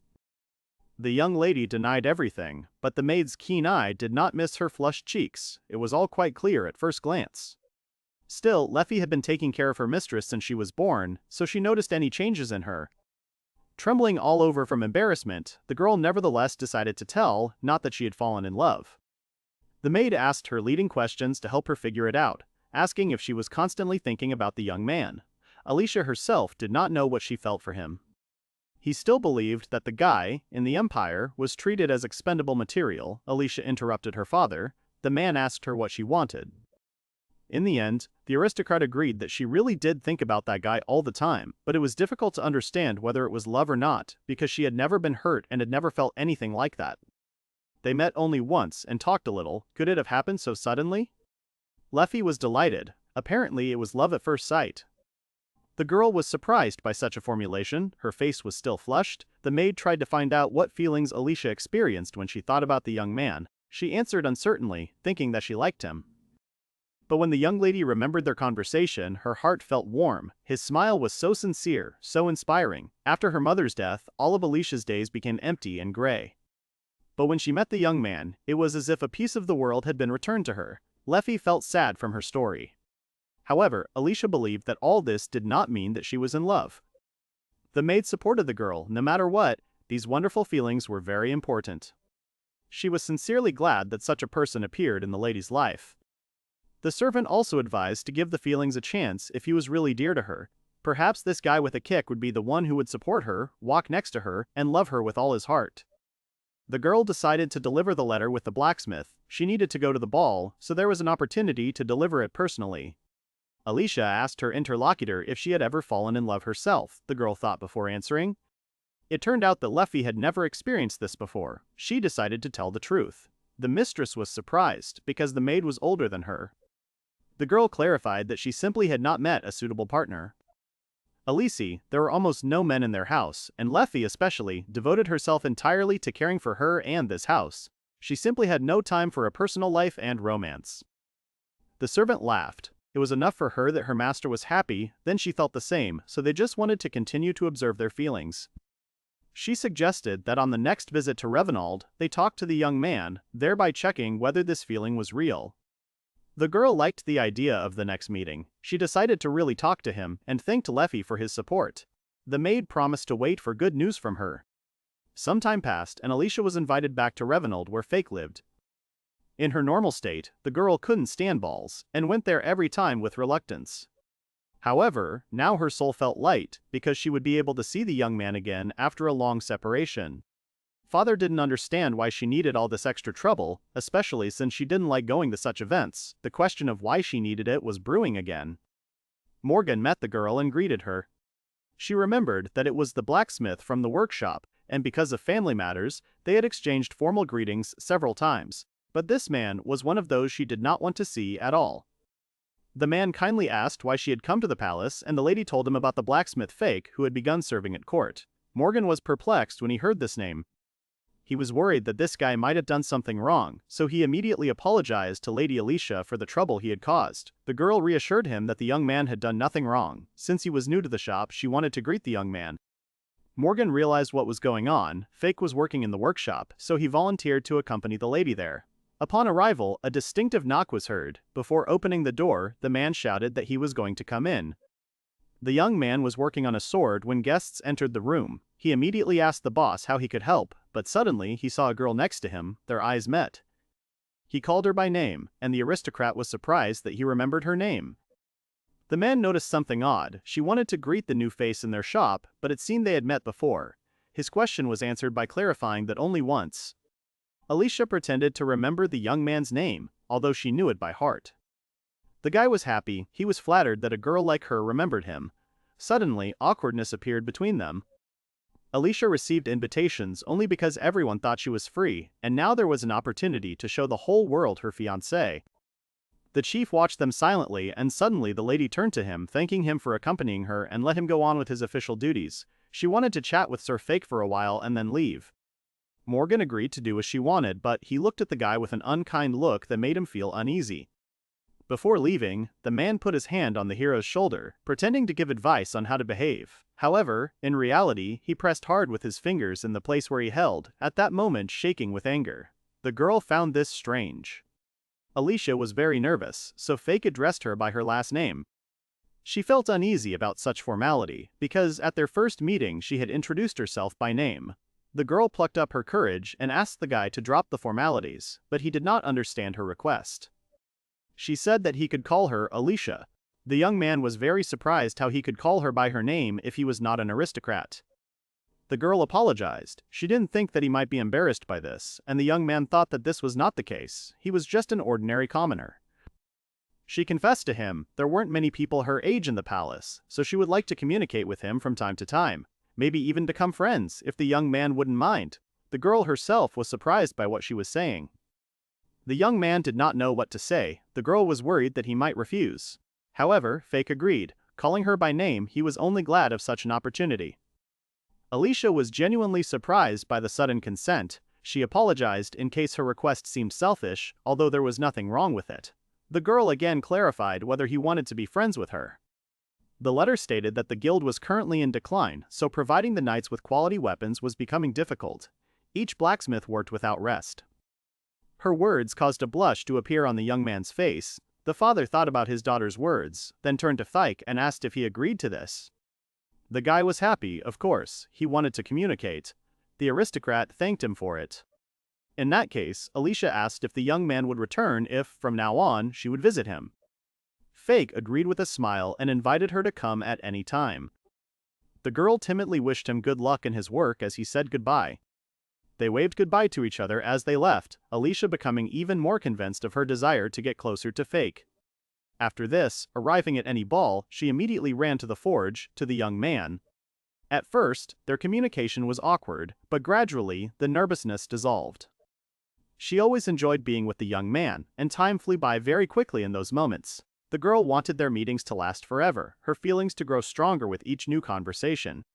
Fake's voice, smile, character, way of thinking, and their topics of conversation, as well as kindness and desire to become the best blacksmith in the world, all of this evoked feelings in her. Little by little, step by step, Alicia began to love him for everything that was only in him. He answered affirmatively. The man was pleased with his answer. The guy thought if Alicia was ready to go to the ball for this, then he definitely needed to. Besides, the young man wanted to declare to everyone the reality of their relationship. But at one point during such meetings, the girl, as usual, looked into the workshop. The swords were lying on the floor, scattered, and the guy was sitting nearby, with a dejected look. She greeted the young man, but the answer did not come immediately. The hero turned towards her. His clothes and face were all smeared. He asked if she had come to visit again and apologized for being so tired. Alicia knew something was wrong, and it had been going on for quite some time. She asked anxiously about his well-being. Perhaps something had happened in the workshop. The hero tried to distract her by saying that he had a lot of work to do, and he didn't even have time to change his uniform. As a result, he stood in front of the guest, covered in dirt. The girl was understanding and suggested visiting him another time. Fake always told her the same thing, but even she could sense the deterioration in him. In the workshop, she met only Fake. At first, Alicia considered it luck to find the guy alone inside. But when she thought about it, she began to realize that she had never seen anyone else working in the workshop. The man agreed. He volunteered to prepare the letter and asked the guys to prepare for departure. And the young man was wasting away every day, literally before her eyes. The guy's clothes were shabby and dirty. It seemed as if he had never left the forge, as if he had worked day and night. Alicia was very sad and worried about this. Leffy told her mistress without even conducting an investigation, but simply looking at the facts: a tired appearance, working alone, worn-out clothes, all pointed to a bad attitude and tyranny from other blacksmiths. Alicia agreed. It was the only possible option, but the question of what to do about it tormented her. As a native of another country, she could not influence this situation. The only option left was for Fike to confess everything himself. The girl thought about it, but the young man dreamed of becoming the best blacksmith in the world. If he tells the truth about being bullied at court, he will most likely be fired, and he will take several steps back from his dream. Fake was driven by a dream, so much so that he was willing to tolerate a successful attitude. Alicia despaired because the young man closed himself off and did not talk about what was gnawing at him. She was afraid of the thought that one day he would no longer be able to live like this. Suddenly, the maid suggested a wild idea, such as saving the young man. Left alone, Fake expressed gratitude to the bride, but she decided that it was not worth doing this. She herself wanted to give the letter in public. The senders behaved rather arrogantly. She suggested to the lady to ask Fake to become her fiance. Alicia was surprised by such a proposal. Leffy reminded her that their country was famous for its blacksmiths, and the Barnasto household had all the facilities to practice blacksmithing. Besides, if Lord Goral knew about his daughter's wish, he would certainly approve of such a candidacy. The aristocrat understood that if the young man became her fiancé, his status would also change. Having become a member of the ducal family, he would be given various duties, and he would also need to master etiquette. She was worried that all this could prevent Fake from focusing on his goal, and he might begin to be perceived not as a skilled blacksmith, but as the fiancé of the Duke's third daughter. Leffy agreed with her. Becoming her fiancé, the young man will have many other things to do. It will be much more difficult to concentrate on his favorite thing. However, Alicia forgot that Fake was a talented blacksmith with a strong and unbending will. Since his desire was not broken even by his entourage in the palace, then life as the groom of the Duke's daughter will not shake him either. Besides, the maid asked the girl if she loved him. She confirmed her words. Alicia wanted to help him in any way she could. From Leffy's point of view, Fake would be much happier with her mistress. She thought that the lady was also mutually interested in him, which is why he always found time for her. The girl was angry that the Empire dared to look down on her husband. As a sign of support, the interlocutor took the lady by the hand. In any case, she should have offered the guy her idea. If he didn't want to, no one would force him. Alicia was inspired by the fact that Leffy thought so. The maid didn't even think that who in the world could be against becoming Barnasto's fiancé. The girl thought about it. She imagined a smiling Fake and her face changed. She thanked the servant for his help. She was determined to talk to the young man. She would definitely be able to make him happy. She herself wanted such a man to become her husband. The maid, with a smile, wished the lady good luck. After some time, Alicia arrived at the palace and went to the workshop. There she found Fake lying on the floor, all beaten up. She thought with despair that the blacksmiths did not even hesitate to leave bruises on his face. She approached him and called out. The girl touched the young man's forehead and he opened his eyes. Suddenly, Fake jumped up, shouting that he hadn't managed to process the sword, but then he noticed Lady Alicia in front of him. Fake slept peacefully in his bed, in his room, in the Duke's house. She shouted loudly for them to work in their own workshop, and they went crazy with envy because the genius of a blacksmith like Fake would not be theirs. The girl wished him good morning, which woke the guy up. Seeing his sweetly smiling bride in front of him, he was afraid that he was still in his room. His beloved came only to wake him up and apologized if she had suddenly scared him. Having come to his senses, the young man also wished her good morning. He was surprised that he had slept for so long. The guy was nervous.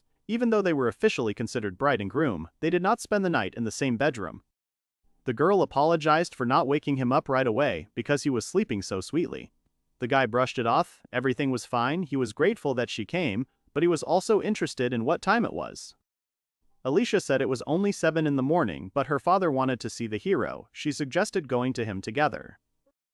The hero jumped out of bed, heard about Lord Goral. In that case he needed to hurry. Fake valued his relationship with his bride, and finally, from fictitious, their engagement became real. Therefore he could not lose something so precious to his heart. Everything that concerned marriage was decided by the parents. Simply put, Fake needed to maintain a good relationship with his fiance's father so that he would not even think about breaking off the engagement.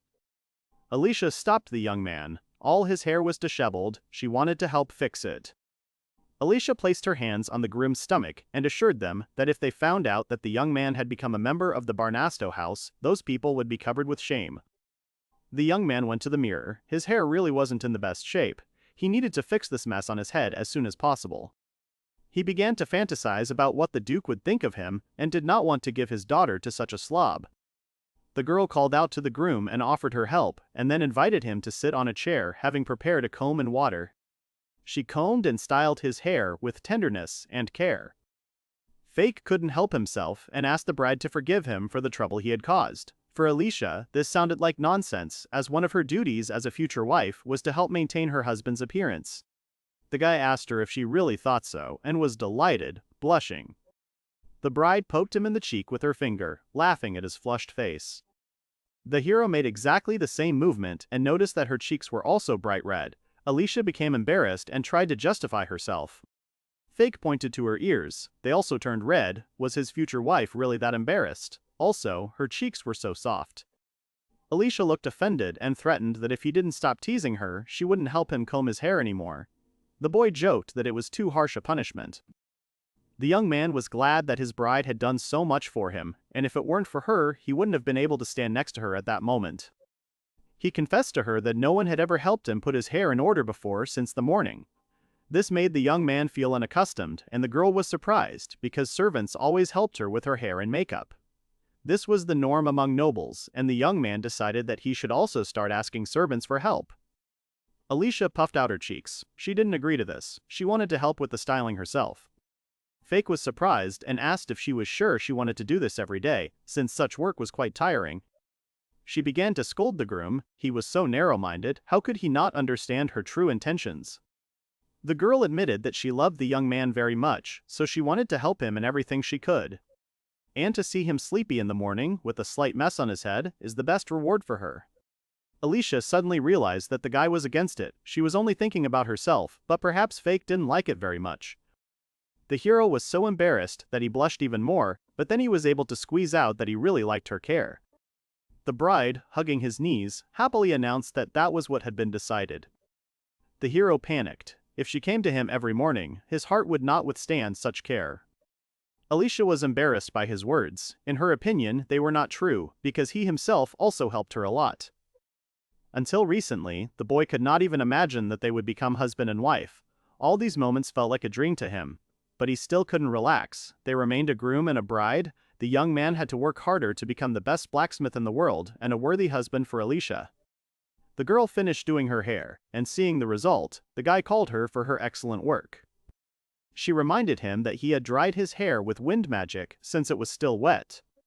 Then, the lady took clean clothes from the chair to give to the groom.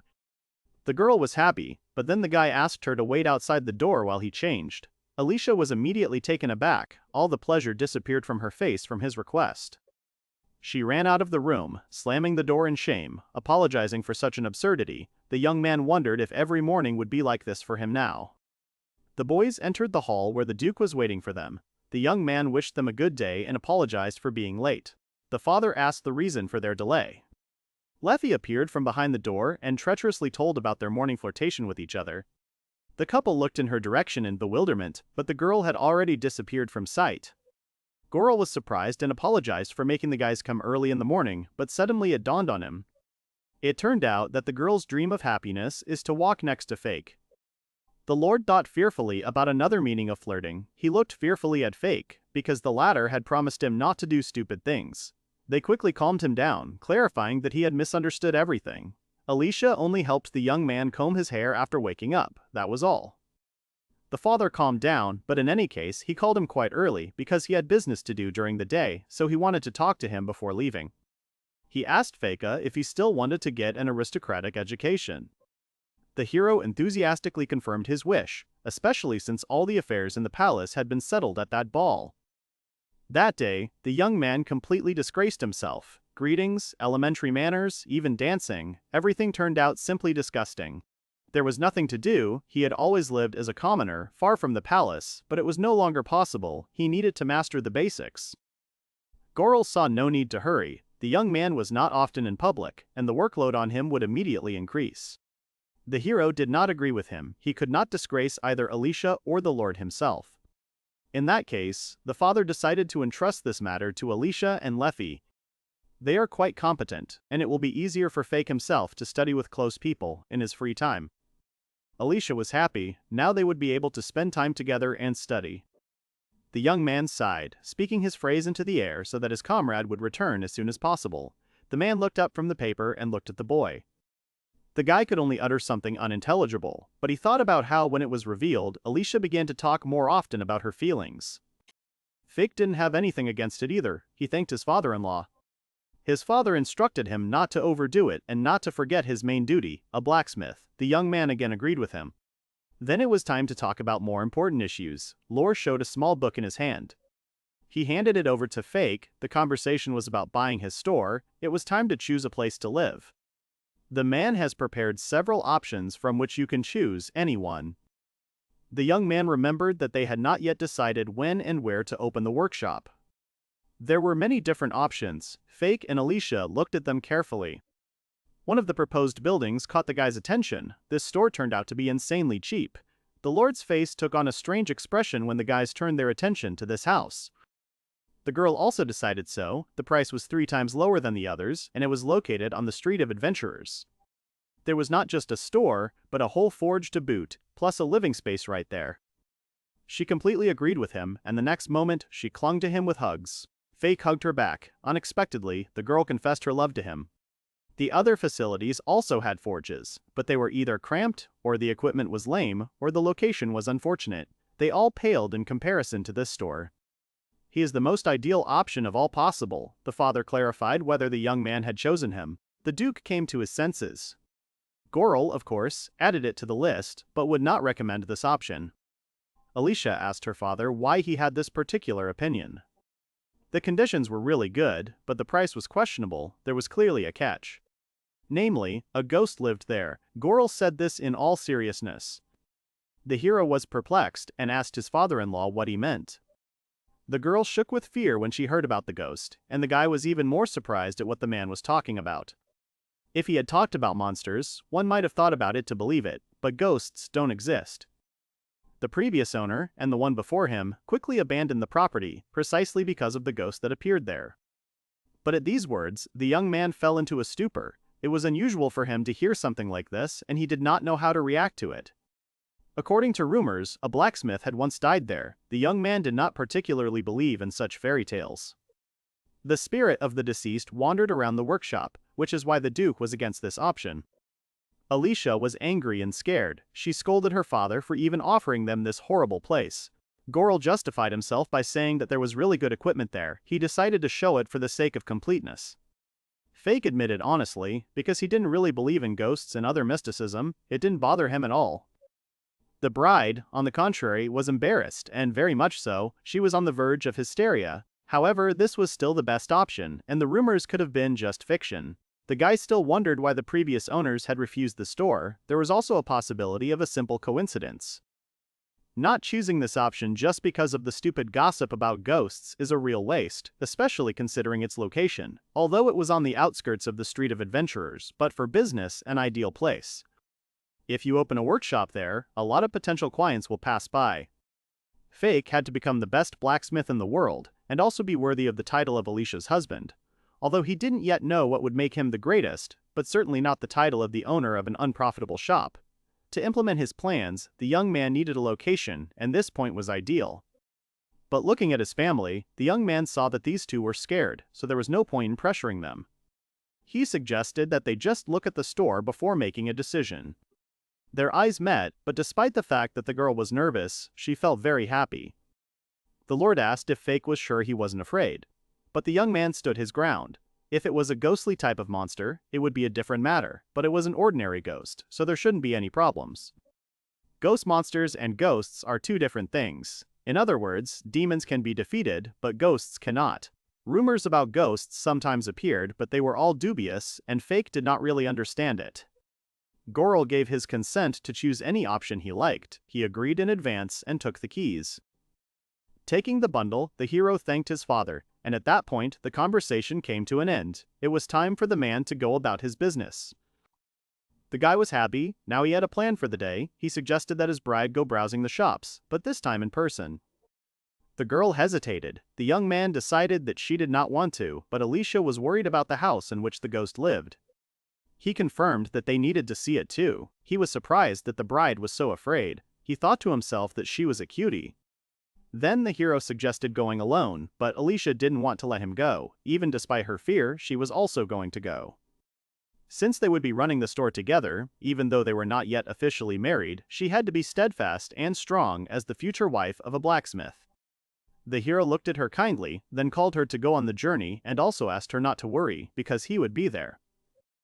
The young man smiled. Looking at her, Alicia asked him if his heart was really beating just as wildly. The couple, accompanied by the knights and Leffy, set out on their journey.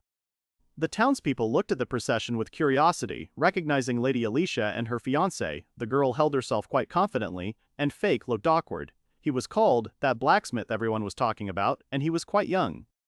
The woman greeted the aristocrat, complimenting her on her beautiful appearance. The boy thought about how he was not used to so many looks. That was what it meant to be a nobleman. First of all, the young man wanted to examine their main candidate, that same cursed place. The girl asked with displeasure if the young man was still more interested in him. Feiko was most attracted by the conditions there. They were beyond competition. Moreover, he never thought that he would be able to afford a workshop in Kiev within his budget.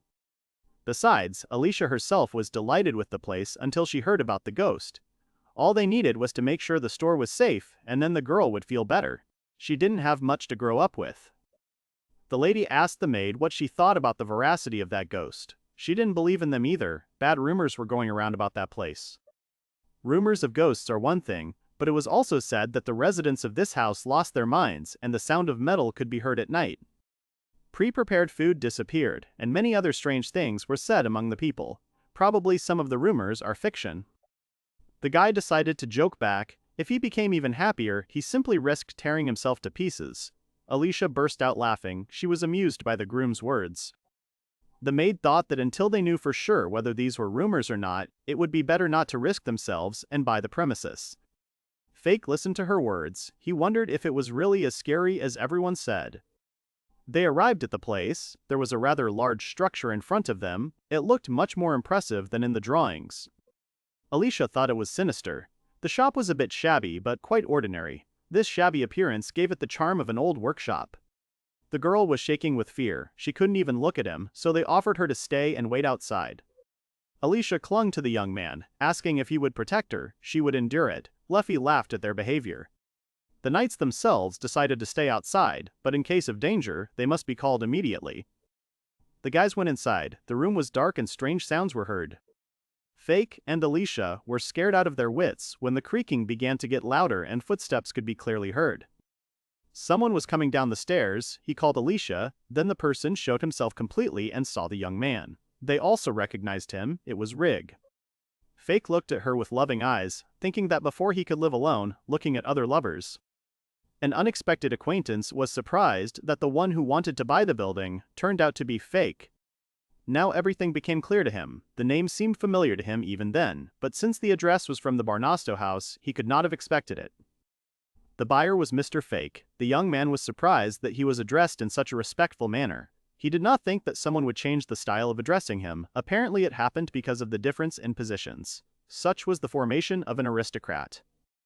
It turns out that Rig was the merchant who owned the building. The guy was grateful to the hero's comrades in another way. It turned out that the girl in the mask was Lady Alicia. The girl confirmed that the young man was her fiance.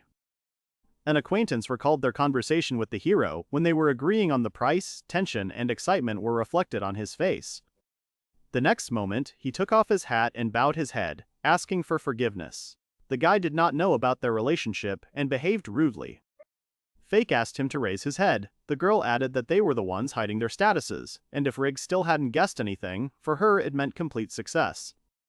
The young man supported the bride. He also asked to communicate with them as before, but the acquaintance refused, although he appreciated their kindness. The young man decided to get down to business because the guys came to inspect the premises. The buyers were surprised that he would show them everything himself, because they had not planned this. It turned out that right before their arrival, Rig was cleaning. He did not expect to show up so early. The guests apologized. They just wanted to see the store in person, so they came right away. The guy still insisted on his candidacy, if they did not mind. He didn't understand how it was possible to spend so much time together, but now every day spent with Alicia was joyful. Fake agreed and decided to rely on him completely. They got down to business. The young man pointed ahead where they stood. There was a trading area, shelves, stands, all the equipment for the goods remained in place. It turned out to be quite convenient for customers. The young man already thought that it would be enough to simply buy the goods, and he would be able to open a shop right away. Behind the counter was the entrance to the storeroom. Another door led to a corridor. There were several empty rooms. They then came to a huge double door that led into the forge, connected to the main building. Overall, everything was quite old, but the equipment and tools were still in place. Alicia was delighted with such amazing equipment. It seems that the previous owner was also seriously into blacksmithing. It was rightly said that the first owner of this building was a legendary blacksmith. Rick was surprised. He didn't know about such a blacksmith. People said that his skills were on par with the founder of the Barnasto house. They constantly competed with each other, thereby improving their creations. They decided to end the conversation. It was time to start preparing for departure. Fake was surprised that his fiancé knew anything about this. The girl explained that she knew, but did not go into details. She had only heard that he was mass-producing incredible weapons. Rig added his knowledge. The creations of the legendary blacksmith, Bali, are incredibly valuable. Some have survived to their time, despite the bad reputation that has arisen around them. In his later years, this master worked with an obsession bordering on madness. Alicia remembered the cursed weapon. Rig of the story about the swords, Bastella, which the people considered a cursed creation. Fake also heard about them. There were rumors that these blades were dangerous, weapons that had absorbed the resentment of their creator or owner, and could warp the mind of the one who wielded them. The boy pointed to the wall where the sword was hanging. It was one of Bestel's creations. Fake was looking at the blade when he suddenly felt something strange. Alicia was worried if everything was okay with her fiancé. He reassured her, confirming that everything was fine. For a moment, a strong pain pierced the young man's head, or perhaps he imagined it. He began to doubt. Rig noticed this and decided that perhaps the blacksmith should not buy this place. He was asked why he thought so, whether he had also heard the rumors about ghosts. The man angrily slammed his fist on the table. There were opened envelopes and letters lying nearby. Looking at them, he was overcome with shivers. This story happened before the guy bought the shop. The blacksmith who bought it earlier went crazy, after which he could no longer practice his craft. Fake was amazed. Could all this be true? And yet, the reason remained unknown. The church was called. Even the saint examined both the sword and the building, but no one found anything. Curses can be weakened by magic, and a saint could even remove it completely, but many cursed blades were left as is. Their power grew, and only a strong-willed owner could pacify them. The boys looked at the blade. Fake asked if it was cursed after all, but Rig didn't know. However, Bestel had bequeathed it to be displayed there. The king of that time, being obliged to him, allowed the sword to remain. The hero wondered if the rumors and curses were real. There was no clarity yet. Then it was time to inspect the living quarters on the second floor. The young man figured that if he opened a workshop there, he would have to spend the night there. It was spacious inside, all the amenities were in place, the rooms were equipped, ideal even for housing security. This was definitely the best option of all that they had considered. The inspection came to an end. Rig asked what Fake thought about the building. Apart from the bad reputation, the conditions were great. The young man liked everything very much, but they were planning to look at other options, so he asked permission to think about it a little. The seller agreed he would wait for their decision. Leffy volunteered to escort the young couple to the next site. Afterwards, they looked at a few more places. Somewhere the forge was spacious and the store was cramped, somewhere the opposite. There were living quarters, sometimes not. Even if the equipment was good, the appearance was too unremarkable.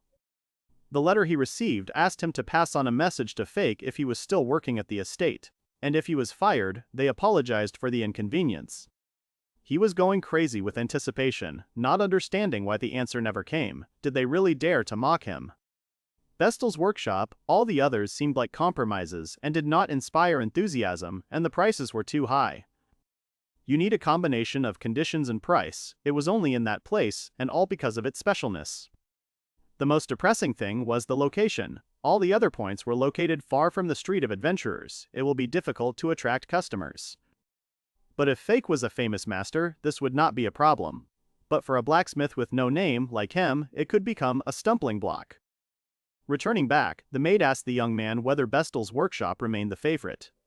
He agreed, one could say that, but he was also interested in their opinion on the matter. Leffy knew that if you put your prejudices aside, the conditions there were the best possible. Alicia thought so too, but when she thought about the curse or the ghost of Vestal, she felt uneasy. The maid also worried about the potential danger to both of them. If anything, the guy would gladly ask him what it felt like to work at the anvil. After all, the master was a legendary blacksmith whose name was remembered until their times. The girl started to wail that Fake would get injured, or cursed, or, in the worst case, unable to work. Then Leffy suggested that they learn more about the history of the forge. The boss felt humiliated by the blacksmith's behavior, who did not send a return letter. If they could confirm that it was safe there, Alicia would also give her consent. She wanted to create better conditions for the groom's workshop. He thanked Alicia for even considering the option, but the girl did everything for him. Vestal's forge, not wanting to waste time. As they approached the place, they noticed a man, and it was not Sir Rig. Alicia was immediately horrified. The girl turned to the guests. It was Alme. She greeted Fake, whom they had not seen for a long time. Then she greeted his fiance. She heard from the mentor, but still could not believe that the girl in the mask turned out to be Alicia. Alma felt ashamed. She probably behaved inappropriately, so she apologized to her. Alicia assured her not to worry, but thought of one inappropriateness that had happened between them, but that was an understatement for her. He clutched the paper tightly in his hand, practically growling to himself that if Fake was near Lady Alicia, he should send an answer immediately, and if not, then at least the Barnasto house would honor him with such an honor. The man recalled how he contacted other blacksmiths from the workshop. He had to crawl on his knees, begging them, thanks to which some still returned. In addition, he trampled his pride for the sake of survival, and these people preferred to leave him without an answer and did not even think of returning. But the most important among them was Fake. However, the commander could be wrong, and the young man was not a brilliant master of blacksmithing.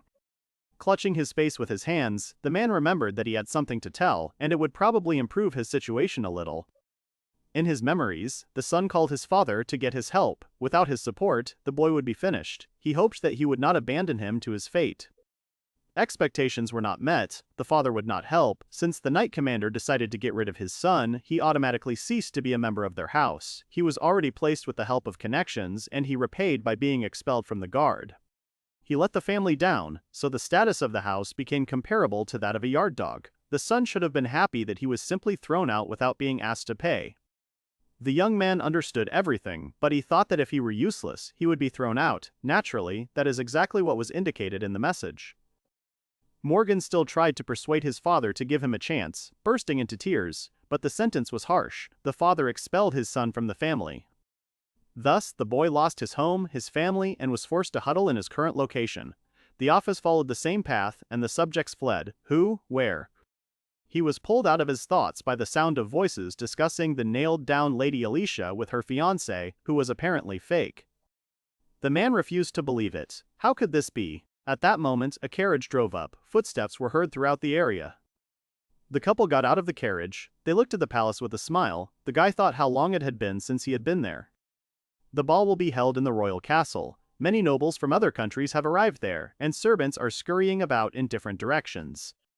The whole situation brought back memories for the guy. They squeezed their hands tighter. The long journey of everyday life is tiring, so Alicia suggested they rest a little. They had already prepared one of the rooms, right in the palace, and the young man panicked a little. He had heard that most of the nobles rested there during the ball. This was done so that the guests would not have to stay in the inns and could have a comfortable stay in the empire. At least that's what Leffy told Kyuutei. This time, he arrived as Alicia's fiance. The guys were standing in the middle of a huge, luxuriously furnished room. The Duke folded his hands in front of him and asked his interlocutor that he had heard rumors about the merciless exploitation of the boy at court. He wondered if he was afraid to return there, because in that case, the boy would again face the same treatment. The couple usually lived together, but despite the fact that they were not yet married, they were already formally considered husband and wife. Realizing this, both blushed with awkwardness. The girl cheerfully noted that the time had come when they began to live in the same room, but Fake began to get quite nervous, and only quickly agreed with her.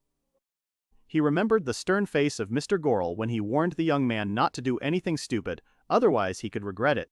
For this reason, the young man decided to sleep somewhere on the sofa. The bride, on the contrary, was glowing with happiness. She asked the groom if he was happy, but the guy was confused and asked her the same thing. The girl hugged him, looking into his eyes. She was very happy. He himself also understood that he couldn't help but feel joy when the love of his life was nearby, but he was embarrassed to say so. They continued to stand silently, hugging each other. There was a knock on the door from outside, asking Alicia and Feiku for permission to come in. It was Leify Dolls. The guy opened the door. The maid apologized for interrupting the rest. She introduced several young people who wanted to greet the couple.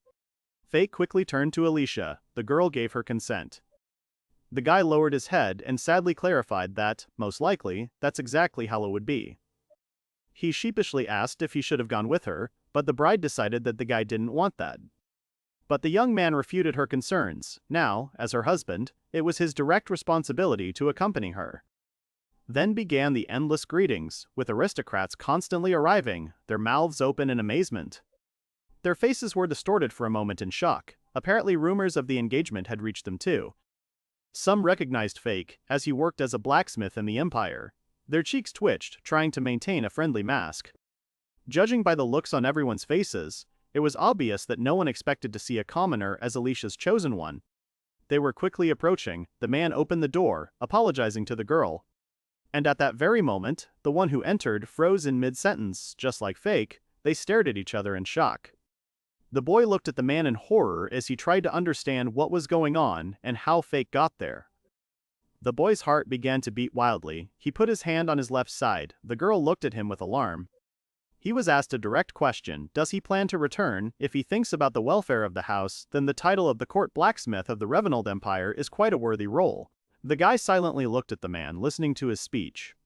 Morgan asked her, dumbfounded, why she had arrived at the ball with the blacksmith. The girl without hesitation clarified that Fake is her fiance. What he heard shocked the man even more. The guy remained silent. After a while, Morgan was able to speak. Turning to the girl, it was said that she could only marry a skilled blacksmith. She confirmed his thoughts. That's exactly how it was. That's why the hero became her fiance. However, the man considered the guy a talentless person who couldn't create something unique. The girl again did not agree. For her, the young man was a skilled blacksmith and a master of his craft. His skill was recognized by Lord Gorel. A maid appeared behind her, holding an envelope in her hand. She handed the letter to Morgan. It was the Duke of Barnasta's reply to his recent message. Fake's face tensed even more. The girl looked at him sadly. After reading the letter, the man bared his teeth in anger. The next moment, he exploded and shouted at the guy, indignant that he was not going to return to the palace, and also dared to be insolent to him. The young man was frightened by such a reaction. Beads of sweat appeared on his face from tension. Fake himself was thinking, since he would become part of the ducal family, the man's reasoning about the benefits seemed justified. The title of imperial blacksmith could help glorify the ducal family. The man continued to assure that, for a nobleman, such a calculation is not without meaning. However, he asked to know that power is not the only goal of their class. Morgan's intense gaze sent shivers through the blacksmith's body, and he couldn't say anything. The young man tried to come to his senses, because the guy no longer served this man before him, so he could not have power over him. But before his eyes flashed the memories of the tyranny that Fake had repeatedly suffered from Morgan, apparently it still left an impression deep in his memory. All these 3 years of pain still pierced the body of the young man, which made him tremble more and more, and his voice stuck somewhere in his throat. He understood that from the outside it looked pathetic, he needed to come to his senses faster. Unexpectedly, Alicia took his hand, intertwining their fingers. The girl smiled a calm smile. From this sight, the guy began to calm down, realizing that the bride was doing nothing but saving him, but thanks to this, Fake was still able to pull himself together. The hero rebuffed his former boss, confidently declaring that he did not intend to return to the palace. He wanted to live his life as Alicia's husband and a blacksmith.